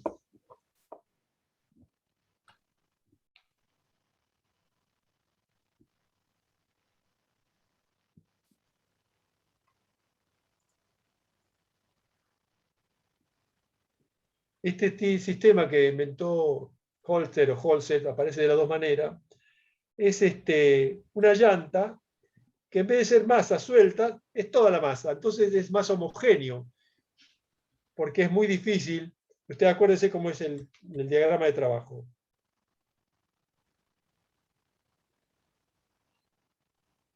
¿Se acuerdan? Diagrama de trabajo. Sí, profe. Todas estas que vemos acá, todos estos puntos que estoy marcando, son diferentes cargas. ¿Se acuerdan? Sí. Y Sí, las profe. presiones son diferentes cargas.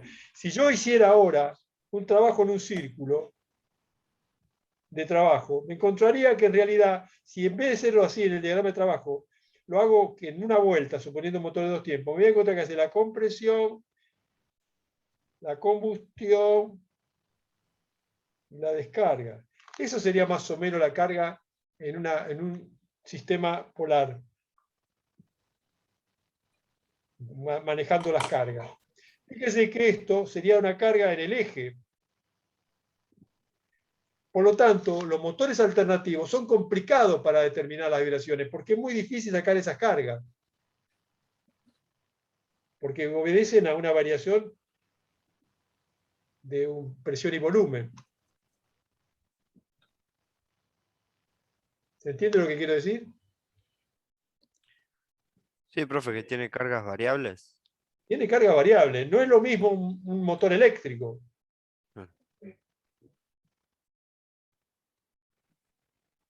En un motor eléctrico, yo tengo una bobina que crea una reacción con un campo. Y ahí tengo una carga. Porque la bobina, si estuviera en el rotor, y este en el estator, crea una reacción en el rotor axial. Ahora, ¿qué pongo? Si pongo otra bobina, y otra bobina, y otra bobina, y otra bobina, y otra bobina, todas iguales, y pongo campos iguales, campos iguales, campos iguales, campos iguales, ¿qué voy a tener? Una acción pareja de carga. La carga va a ser muy prolijita. No como la carga del motor que me hace este bolonqui. Claro. Entonces los motores eléctricos tienen mejor forma de exteriorizar su accionar reactivo, o sea, a la vibración natural del material, que es el eje, las cargas son muy parejitas, Entonces es más fácil balancear un sistema de una máquina eléctrica. Igual hay que estudiarla, porque la máquina eléctrica, que sea parejita, si está acoplada al motor, va a incidir en las del motor. Acuérdense que está todo unido. Por eso cuando se hace el acoplamiento de un motor con un generador, hay que estudiar el diagrama de vibraciones torsionales críticas del generador y la del motor para ver si hay compatibilidad. Dentro de lo que nos permite el cálculo, que no es todo, pero bueno, dentro de lo que se puede hacer hasta ahora. Aparte de los manchones, no sé Ahora si voy tiene a mucho que hablar. ver. Muy bien, muy Ah, bien. Muy bien. ¿Quién era el que hablaba? ¿Vergara? Vergara, sí. Muy bien. Ahora iba a hablar de eso. Muy bien. ¿Se entendió hasta acá? Sí, profe. Sí, Buenísimo. Profe, Buenísimo. Bien. Cuando yo hago el acoplamiento rígido, este es el motor, este es el alternador.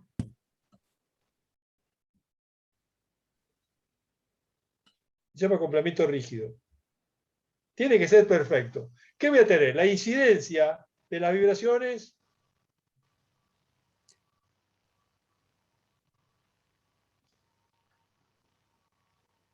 son integrales. Es todo lo mismo. Es lo mismo que al eje cigüeñal yo le hubiera acoplado otra cosa que se está desbalanceando. ¿Qué es lo que se hace?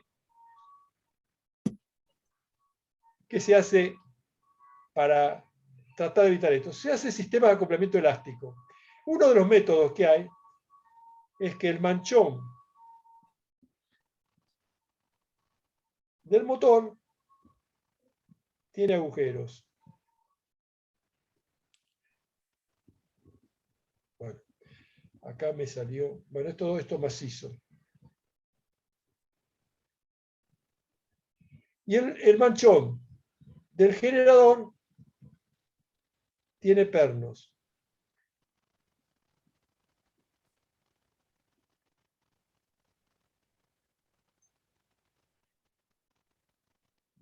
Que van ahí, son más chicos que el diámetro, ves que yo lo dibujé más chiquito, porque entre ellos se pone un buje de silicona o de caucho. Entonces se pone el buje y entonces la transmisión está entre el perno y el buje de silicona.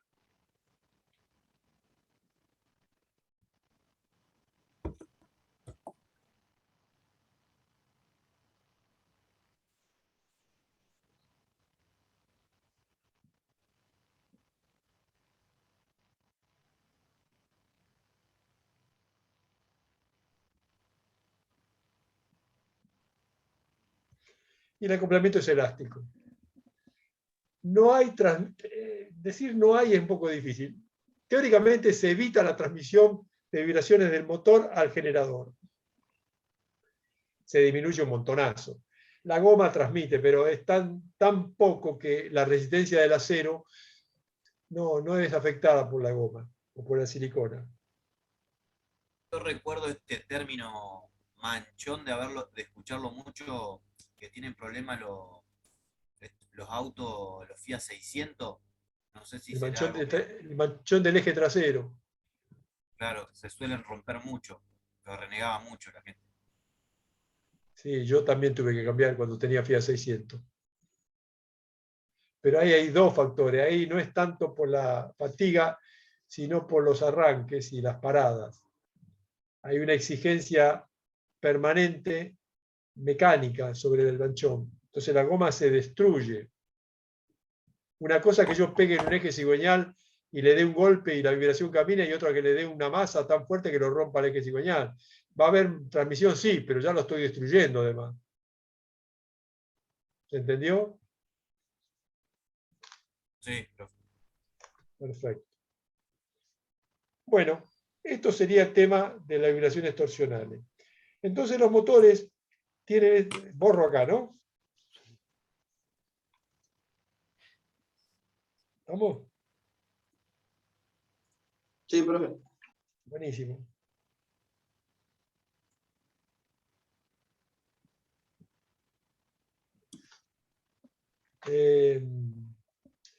Hay una forma de amortiguar, lo van a encontrar a bordo, que es generar una vibración contraria al motor. ¿Cómo se puede hacer? Si yo tengo un eje y le pongo un contrapeso descentrado,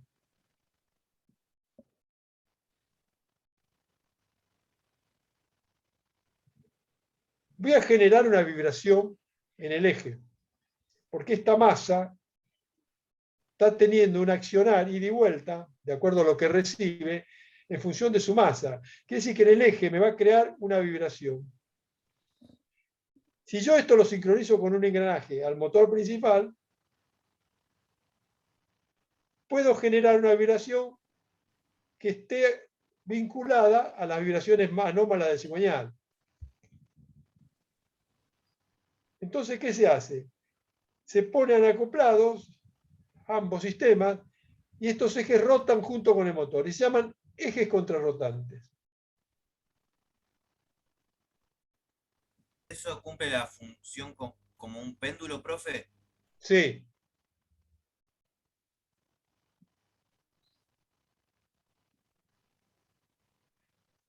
Ejes contrarrotantes. Esto se inventó en el año 1966. La inventaron unos ingenieros, dos ingenieros de la Universidad Tecnológica Argentina, para una empresa llamada Fiat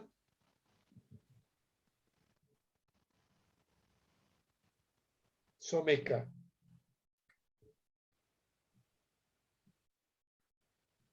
Que fabricaba tractores en Argentina.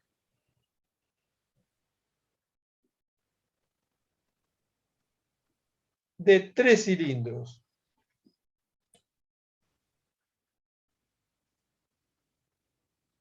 Que tenían bastante problema con las vibraciones torsionales críticas. Entonces estos ingenieros inventaron estos ejes, hicieron el proyecto, se hicieron las pruebas, andaba bien, lo mandaron a Italia, en Italia lo aprobaron y vino como un proyecto italiano.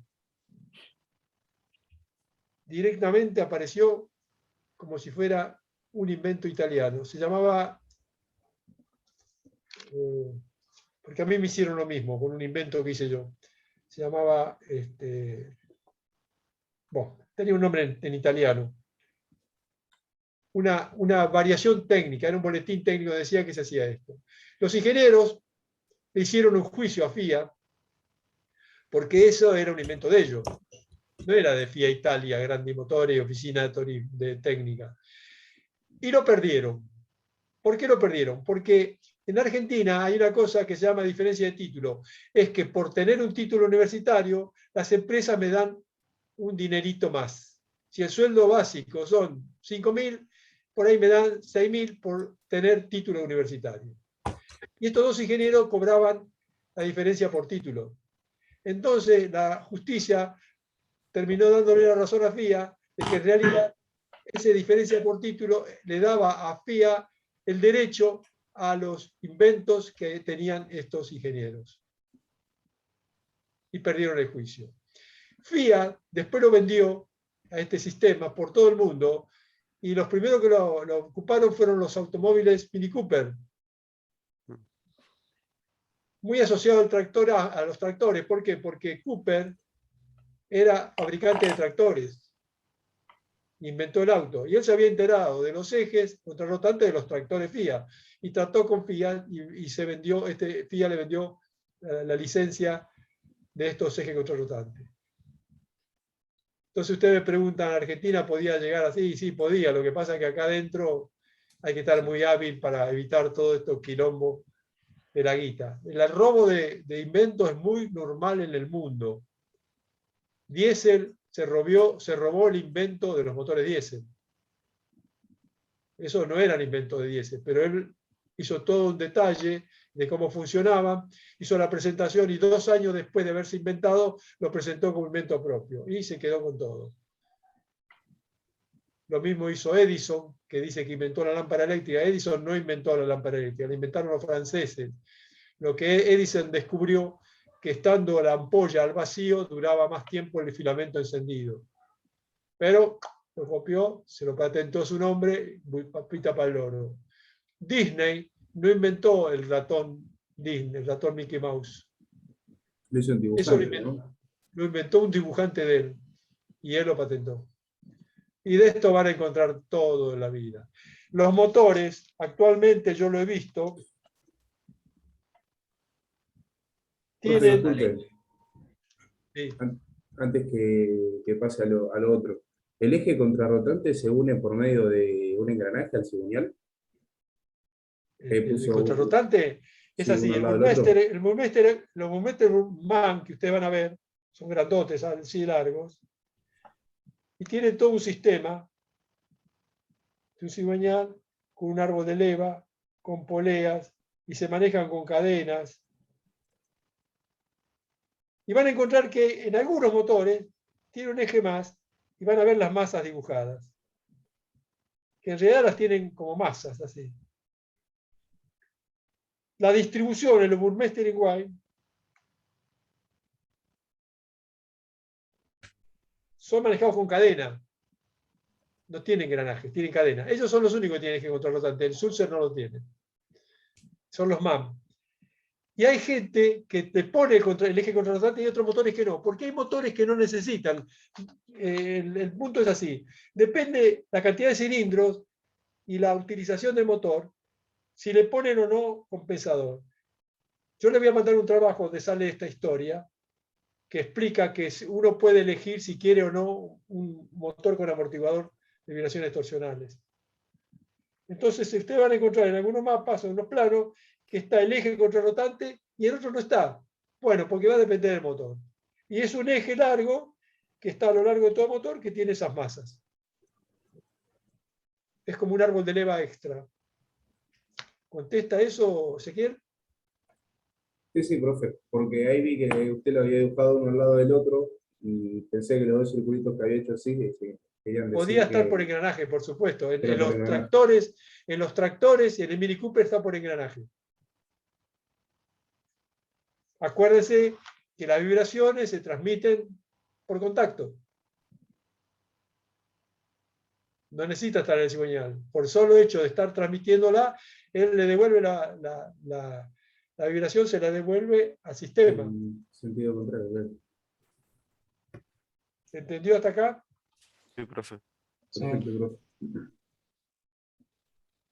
Bueno, voy a aprovechar a tomar lista mientras tanto, porque después se me pasa la hora y seguimos, pero vamos a seguir.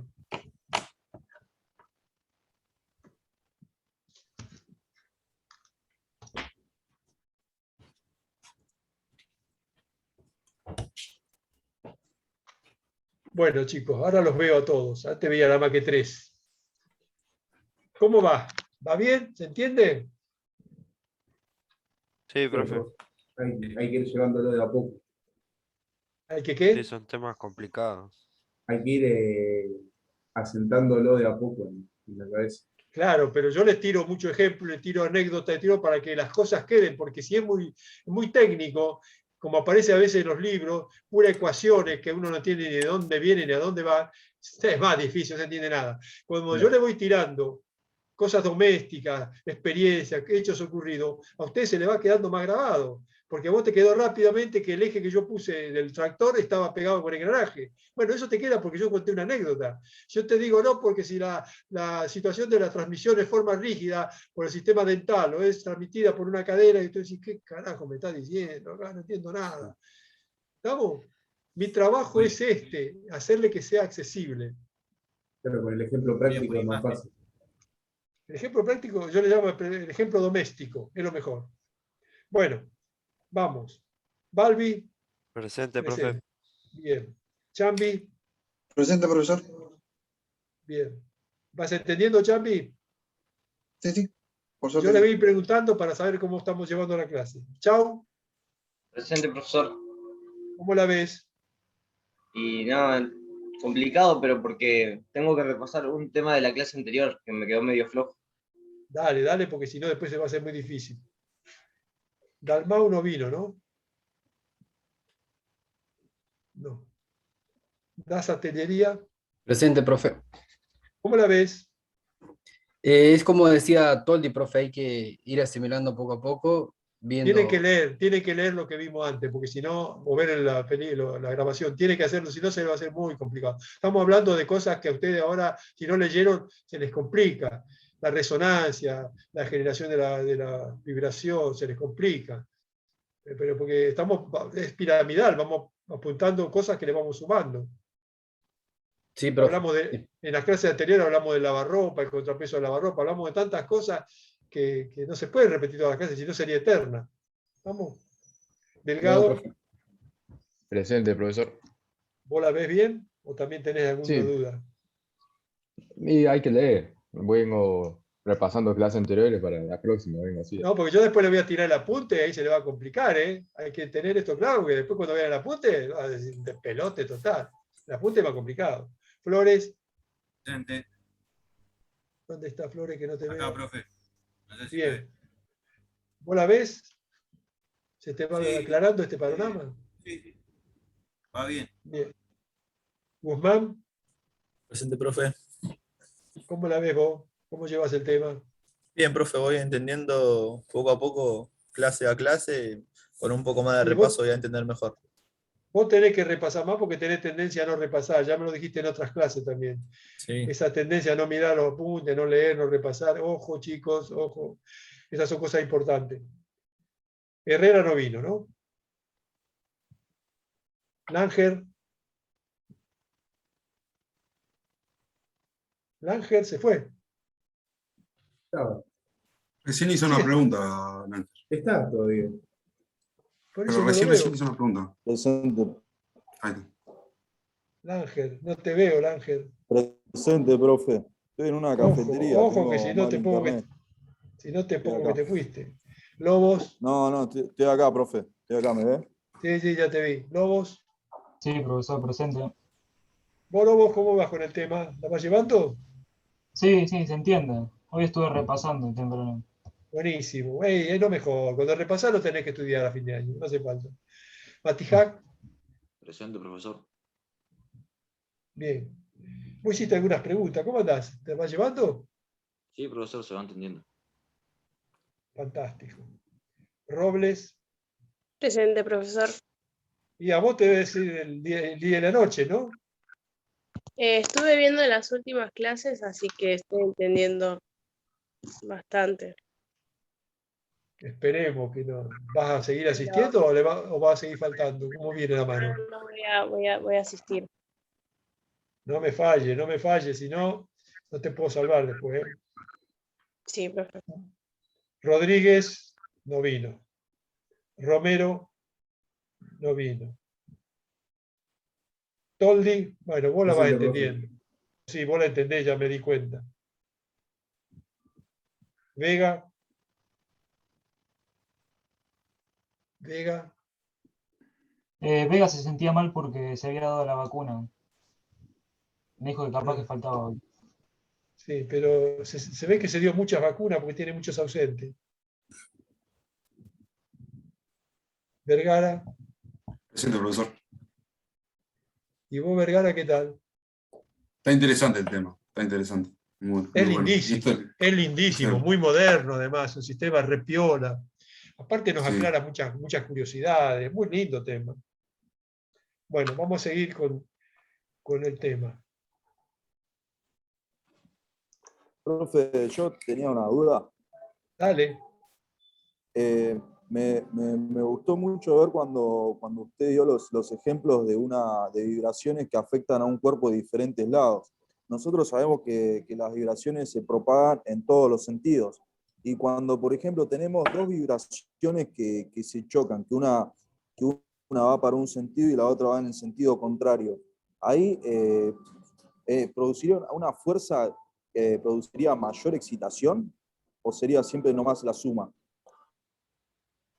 No, las vibraciones son energía, sí, sería como una fuerza. Chocan. Cuando chocan, si yo represento el choque, me voy a encontrar que hay una suma de vibraciones. Una suma, un pico de vibración, que después se irá amortiguando. Si es muy frecuente, se va a hacer muchos picos. Si es una sola, es una sola y nada más. Y eso es lo que se grafica. Lo que pasa es que el problema grave es que antiguamente se graficaba todo en un plano con la idea de que las vibraciones caminaban en un plano. En realidad no caminan en un plano, vienen por todos lados. Supóngase, yo martillo acá contra esta pared y una señora de abajo martilla contra el piso y el de otro piso martilla contra la canilla. Y esa viajan por todas las paredes, por todos lados. Y van a caminar y se van a encontrar en algún punto. Y en algún punto van a crear lo que uno de ustedes dijo, un nodo. Un nodo es un conjunto de vibraciones. Ese nodo es visible, genera generalmente un encuentro que puede ser maléfico, puede ser que genere un inconveniente por la magnitud que va a tomar cuando se cruzan todas esas. Pero también siempre queda un nodo donde se cruzan de altas y de bajas, y entonces se compensan. Nodo es cuando se cruzan las vibraciones. No sé si responde esto a tu curiosidad. Claro, está bien. Profe, ¿Cómo? una consulta. Sí, responde. ¿Quién me habla? Yo, Flores, le quería consultar, ¿cualquier pieza mecánica siempre, pero siempre va a producir fatiga a lo largo del pasar de los años? No. Entonces no entendiste mucho esto. La fatiga es cuando la pieza pasa del campo elástico. Claro. Y hay piezas que no pasan nunca. Los resortes de los automóviles, de la suspensión, casi nunca se rompen. Realmente se rompen si se los lleva a una situación crítica, que es agarrar un pozo o llevarlo fuera del campo elástico. Pero mientras esté en el campo elástico son eternos. Es raro que se cambien las espirales, es verdad. No te entiendo, Claro, porque había leído una parte ahí que decía eso. En un lugar. No. Mientras te muevas en el campo elástico, nunca va a haber fatiga. Porque está en el movimiento molecular dentro de no se despegan las moléculas una de la otra.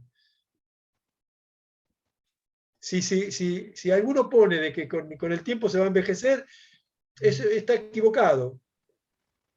Se va a envejecer, ¿por qué? Porque entró en campo crítico, porque la parte elástica fue superada o entró otra vibración y hizo entrar en campo crítico que entró en la parte plástica.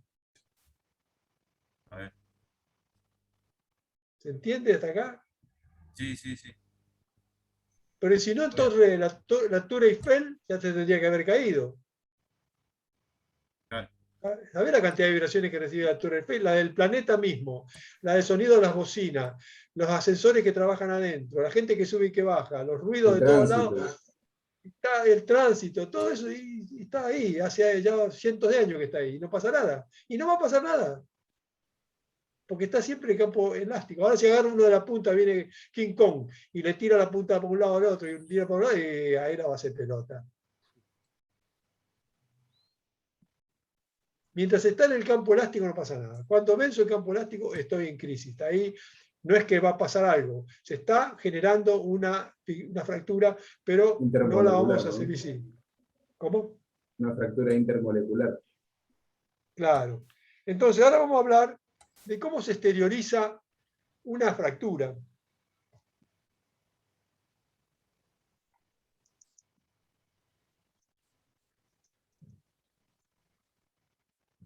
Bien.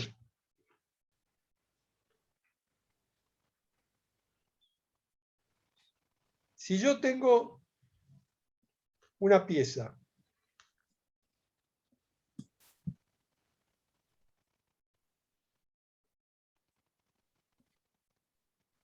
que la muevo,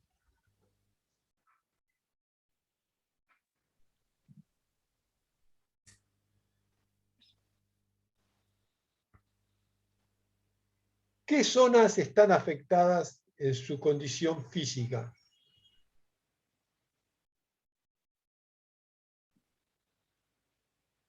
Más la parte inferior. Laterales.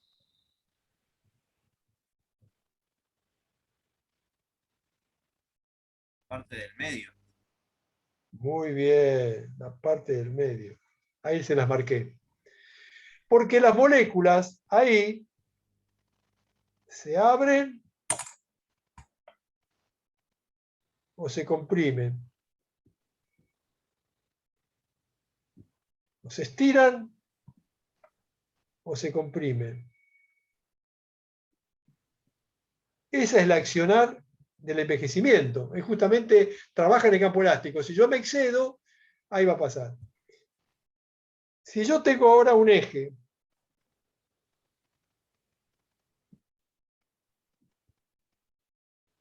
el eje está teniendo torsiones. Vamos a agarrar un pedazo de este eje, agarramos un cacho,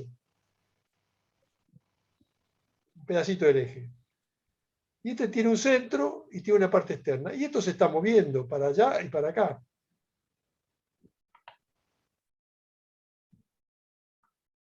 Pero la elasticidad aumenta. ¿Por qué? Porque está en forma radial. La torsión es forma radial. ¿Dónde está teniendo el mayor desfasaje molecular? ¿En el centro o en la periferia? Suponiendo En la periferia. En la en la periferia. ¿Dónde se va a hacer la separación molecular? ¿En el centro o en la periferia? En la periferia. En la periferia. Las rajaduras por torsiones aparecen en la periferia de los ejes. Claro, se ven a simple vista, no se necesita. Sí, ahora vamos a hablar de cómo se las busca. Si yo tengo un eje, yo voy a ver una rajadura que hace una forma periférica. Y a veces hace así, hace un salto. Suerte, profesor, ¿no? ¿Perdón? Por suerte, porque si no, no habría manera de cómo detectar una fisura, ¿o no? Igual se rompen. Sí. A veces no se le da bola y se rajan. Generalmente están pegados a la manivela, están más cerca de esta parte. Y a veces aparecen dos o tres.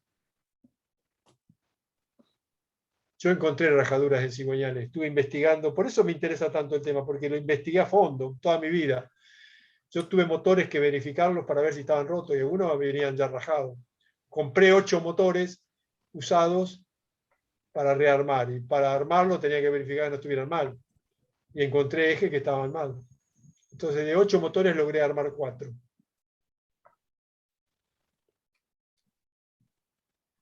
Cuando se fisura el cigüeñal, se puede reparar. Sí. Depende qué querés hacer, si querés gastar o no. Se hace soldadura de cigüeñal, pero no se hace en cualquier taller. Hay talleres especializados. En un tiempo no se podía, pero sí hay posibilidad de hacerlo. ¿Y eso es eficaz, profe? ¿Cómo? ¿Es eficaz la soldadura? Sí, están garantizados. O sea, se hace la soldadura, el relleno, el revenido, se le hace todo el tratamiento y queda otra vez como si fuera cero. Bueno, seguimos. ¿Te la haría ¿Cómo con se hace material de para aporte la soldadura esa? ¿Perdón?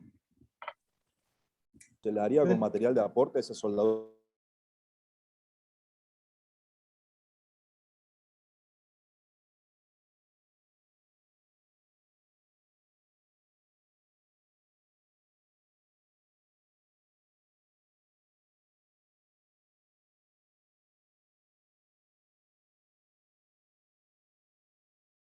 chino que tenía un taller y poco a poco creció y ahora es una multinacional y ahora ya tiene problemas de capital. Bien. ¿Borro esto? Qué lástima. Vamos. Hay dos maneras de determinar si hay una fisura en un cigüeñal. Una de ellas, yo tengo el cigüeñal, siempre hago la manivela para que se ubiquen de qué estamos hablando. Bueno, hacer el eje solo alcanzaría, pero bueno. Entonces, ¿qué se hace? Se enrolla un cable alrededor del cigüeñal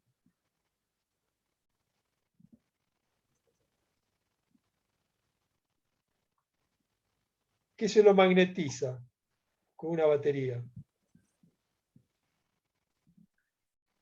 Y el cigüeñal se magnetiza, porque es acero dulce. En donde está la fisura, bueno, perdón, y a ese material que ya lo tengo magnetizado, a ese cigüeñal, le tiro arriba, está magnetizado,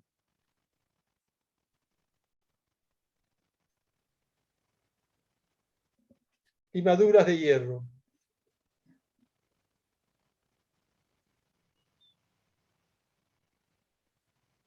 ¿Qué va a pasar con la limadura? Si ustedes se acuerdan, si yo tengo un hierro y lo magnetizo, se forman dos polos, norte y sur. ¿Se acuerdan de esto? Sí.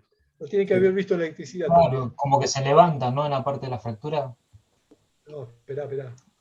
quedan como apuntando para Si yo arriba. tuviera esto, norte-sur, tengo dos polos, y la fisura, las partículas se separarían, no sé, todos al norte o todas al sur, o positivo o negativo. Pero si yo tengo una fractura, se va a generar el positivo, el negativo, y acá se genera un positivo y un negativo. Las partículas se van a acumular en forma separadas y van a dejar ver toda la separación entre ellas, que me está diciendo que ahí hay una separación, por lo tanto hay una fisura.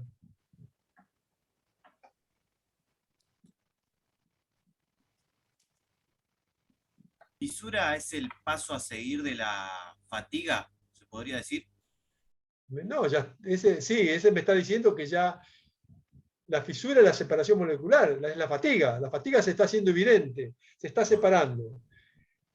Ya cuando se hace visible, hay mucha separación. Acuérdense que estamos hablando de millonésimas de milímetro, 3 millonésimas de milímetros, una separación molecular que no se ve. Pero para que se vea, ya es mucho, son décimas de milímetro, es demasiado. Quiere decir que eso se va para el fondo. Evidentemente ya estamos en una situación crítica. De acuerdo al largo de esa fisura, se decía, bueno, ya tiene que ser cambiado el cigüeñal o reparado porque está muy grande la fisura, quiere decir que es muy honda. Para obviar esta dificultad, los japoneses inventaron un sistema.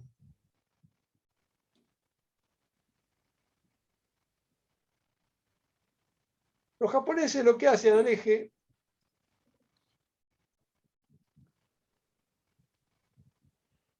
le mandan lo limpian primero bien,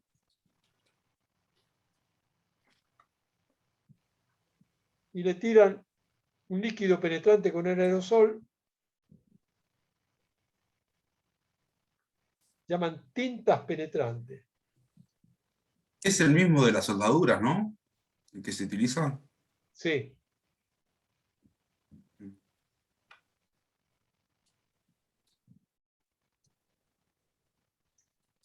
Estas tintas, si hay una fisura, se van a meter adentro. Se seca bien con un trapo y con otro aerosol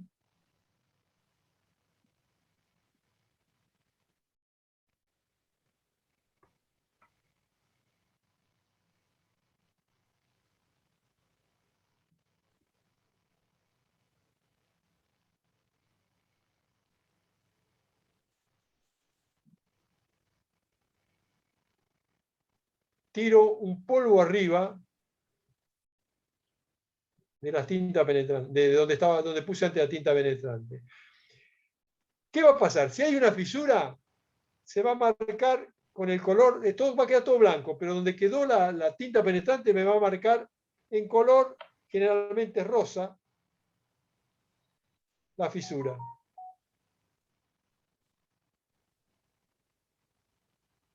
¿Y qué más inventaron los japoneses? Una cosa interesante. Con una lupa calibrada, que la proveen, miden la fisura y como esa es aumentada, va a ver el ancho de la fisura. Y va a medir el ancho de la fisura, la lupa va a decir tanto profundidad. Y en una tabla van a tener todos los anchos marcados, a qué profundidad llega el ancho. Entonces va a decir, hasta tal límite está bien, después de tal límite está mal.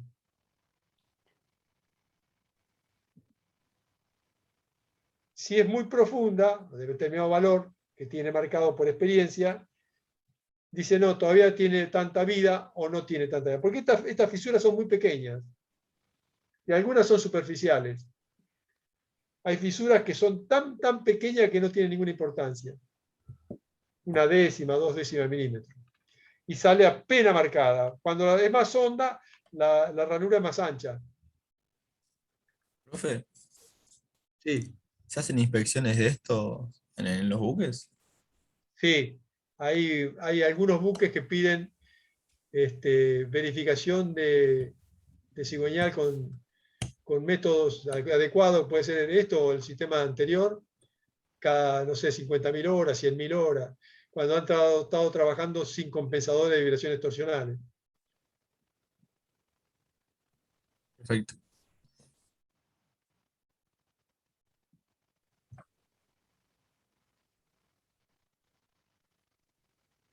Interesante, ¿no? Sí. Bastante, profe.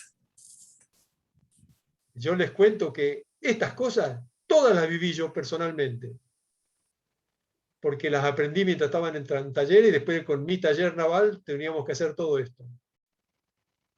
También se puede hacer con una radiografía o ecografía también, ¿no es cierto, profesor? ¿Con qué? Con radiografías. Sí, no, con radiografía no tenés forma de meter el aparato acá. Este es el problema, porque es circular. Hay sistema ecográfico y sistema radiográfico. Para las zonas planas se hace con, por ejemplo, en radiografía detecta, el material de radiografía se ve todo como marmolado, todo así.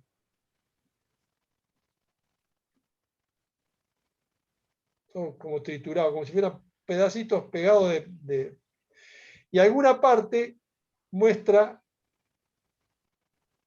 una zona que está mandando una fractura. Eso sería con radiografía. En cambio, con ecografía se manda una señal ecográfica y la señal va y viene creando una onda hasta que encuentra una fisura en el camino y vuelve antes de tiempo. Entonces se ve que la onda cambia la altura. Ese es el sistema ecográfico. También lo usamos todos. Pero generalmente para el cigüeñal no usamos ecográfico. Usamos la tinta y el magnético. Para el ecográfico lo usamos para mirar pistones, se usa radiografía de pistones para ver si una rotura iba muy hondo o no iba muy honda para después hacer una soldadura. Y ahí hicimos rayos X. Y el ecográfico lo hicimos también en tanques de aire. Claro, eso le iba a decir, no, profe, que ese ecográfico se usa más en superficies planas. Arrimate al micrófono porque te sale con retumbe la voz. Ahí se escucha mejor. A ver, si no hablas. Ahí se escucha mejor. Ahí sí. Digo Sí. que el ecográfico puede ser que se usa más en superficies planas. No, también se puede usar en otra superficie. Lo que pasa es que la forma, por ejemplo, si yo quiero medir la fisura en el eje, ¿cómo mido verticalmente es más complicado porque es Claro. circular. Pero, por ejemplo, nosotros ecográficos usamos las bielas, la caña de la biela. Bueno, grábense bien en la cabeza todo esto porque es difícil ver este tema. Bueno, estamos llegando al final. Quedan todos los compensadores de otras cosas que tenemos, porque a bordo hay más compensadores, más amortiguadores de vibraciones. Nos veremos la clase que viene, con la cual ya terminaríamos. Vayan preparando los trabajos prácticos, porque de ahí en adelante, trabajos prácticos. Perfecto. No me mandaron la profe. lista de lo que va a dar cada cual. Me gustaría tener una idea. Ok, yo después, profe, le envío la lista. ¿Se da uno por día, profesor? ¿O damos varios por día? Vamos a ver qué sale. Vamos a tratar de dar más de uno, para ver si nos podemos terminar el año. Ustedes son cerca de 20, 19. Tendrían que dar todo. Bueno, supongamos que 3 o 4 se vayan de baja o no quieren seguir. Por lo menos 16 trabajos y no sé si tenemos 16 semanas. Septiembre 4, octubre 4, noviembre 4. Estamos al límite para dar uno por semana. Pero bueno, vamos a ver. Bueno. Por ahí, no sé, ¿ustedes tienen algo más después de este horario? 1:30 análisis matemático. ¿A qué hora? 13:30. Ah, ya tenemos tiempo. Si quisiéramos alargar, podemos alargar. Sí, profe. Podríamos hacer 2 por Bueno. clases y el tiempo que lleve. Bueno, sí, eso puede ser. Yo tengo tiempo porque no tengo clase después de esta hora. Es más, tengo tiempo ahora para seguir. Pero no sé cómo están ustedes, si tienen otro proyecto. Y ahora para seguir con la clase a mí se me complica. Por eso. Porque me falta darle los amortiguadores axiales, amortiguadores laterales, amortiguadores de fluidos y amortiguadores de montaje. Faltan unos, eso los podemos ver rápido. Porque entendiendo esto ya se entiende todo. Hay que entender el concepto. Claro. Bueno, chicos, entonces no hay más nada por hoy. Bye, bye. Listo, profe. Muchísimas Perfecto, gracias. profe. Muchísimas gracias. Buenas Tenga- noches. que tenga buen día. Semana que Luego, viene. profe. Chao, Tenga chao. buen día. Gracias por la clase, profe. Chao, chao. Gracias, profe. Hasta la próxima.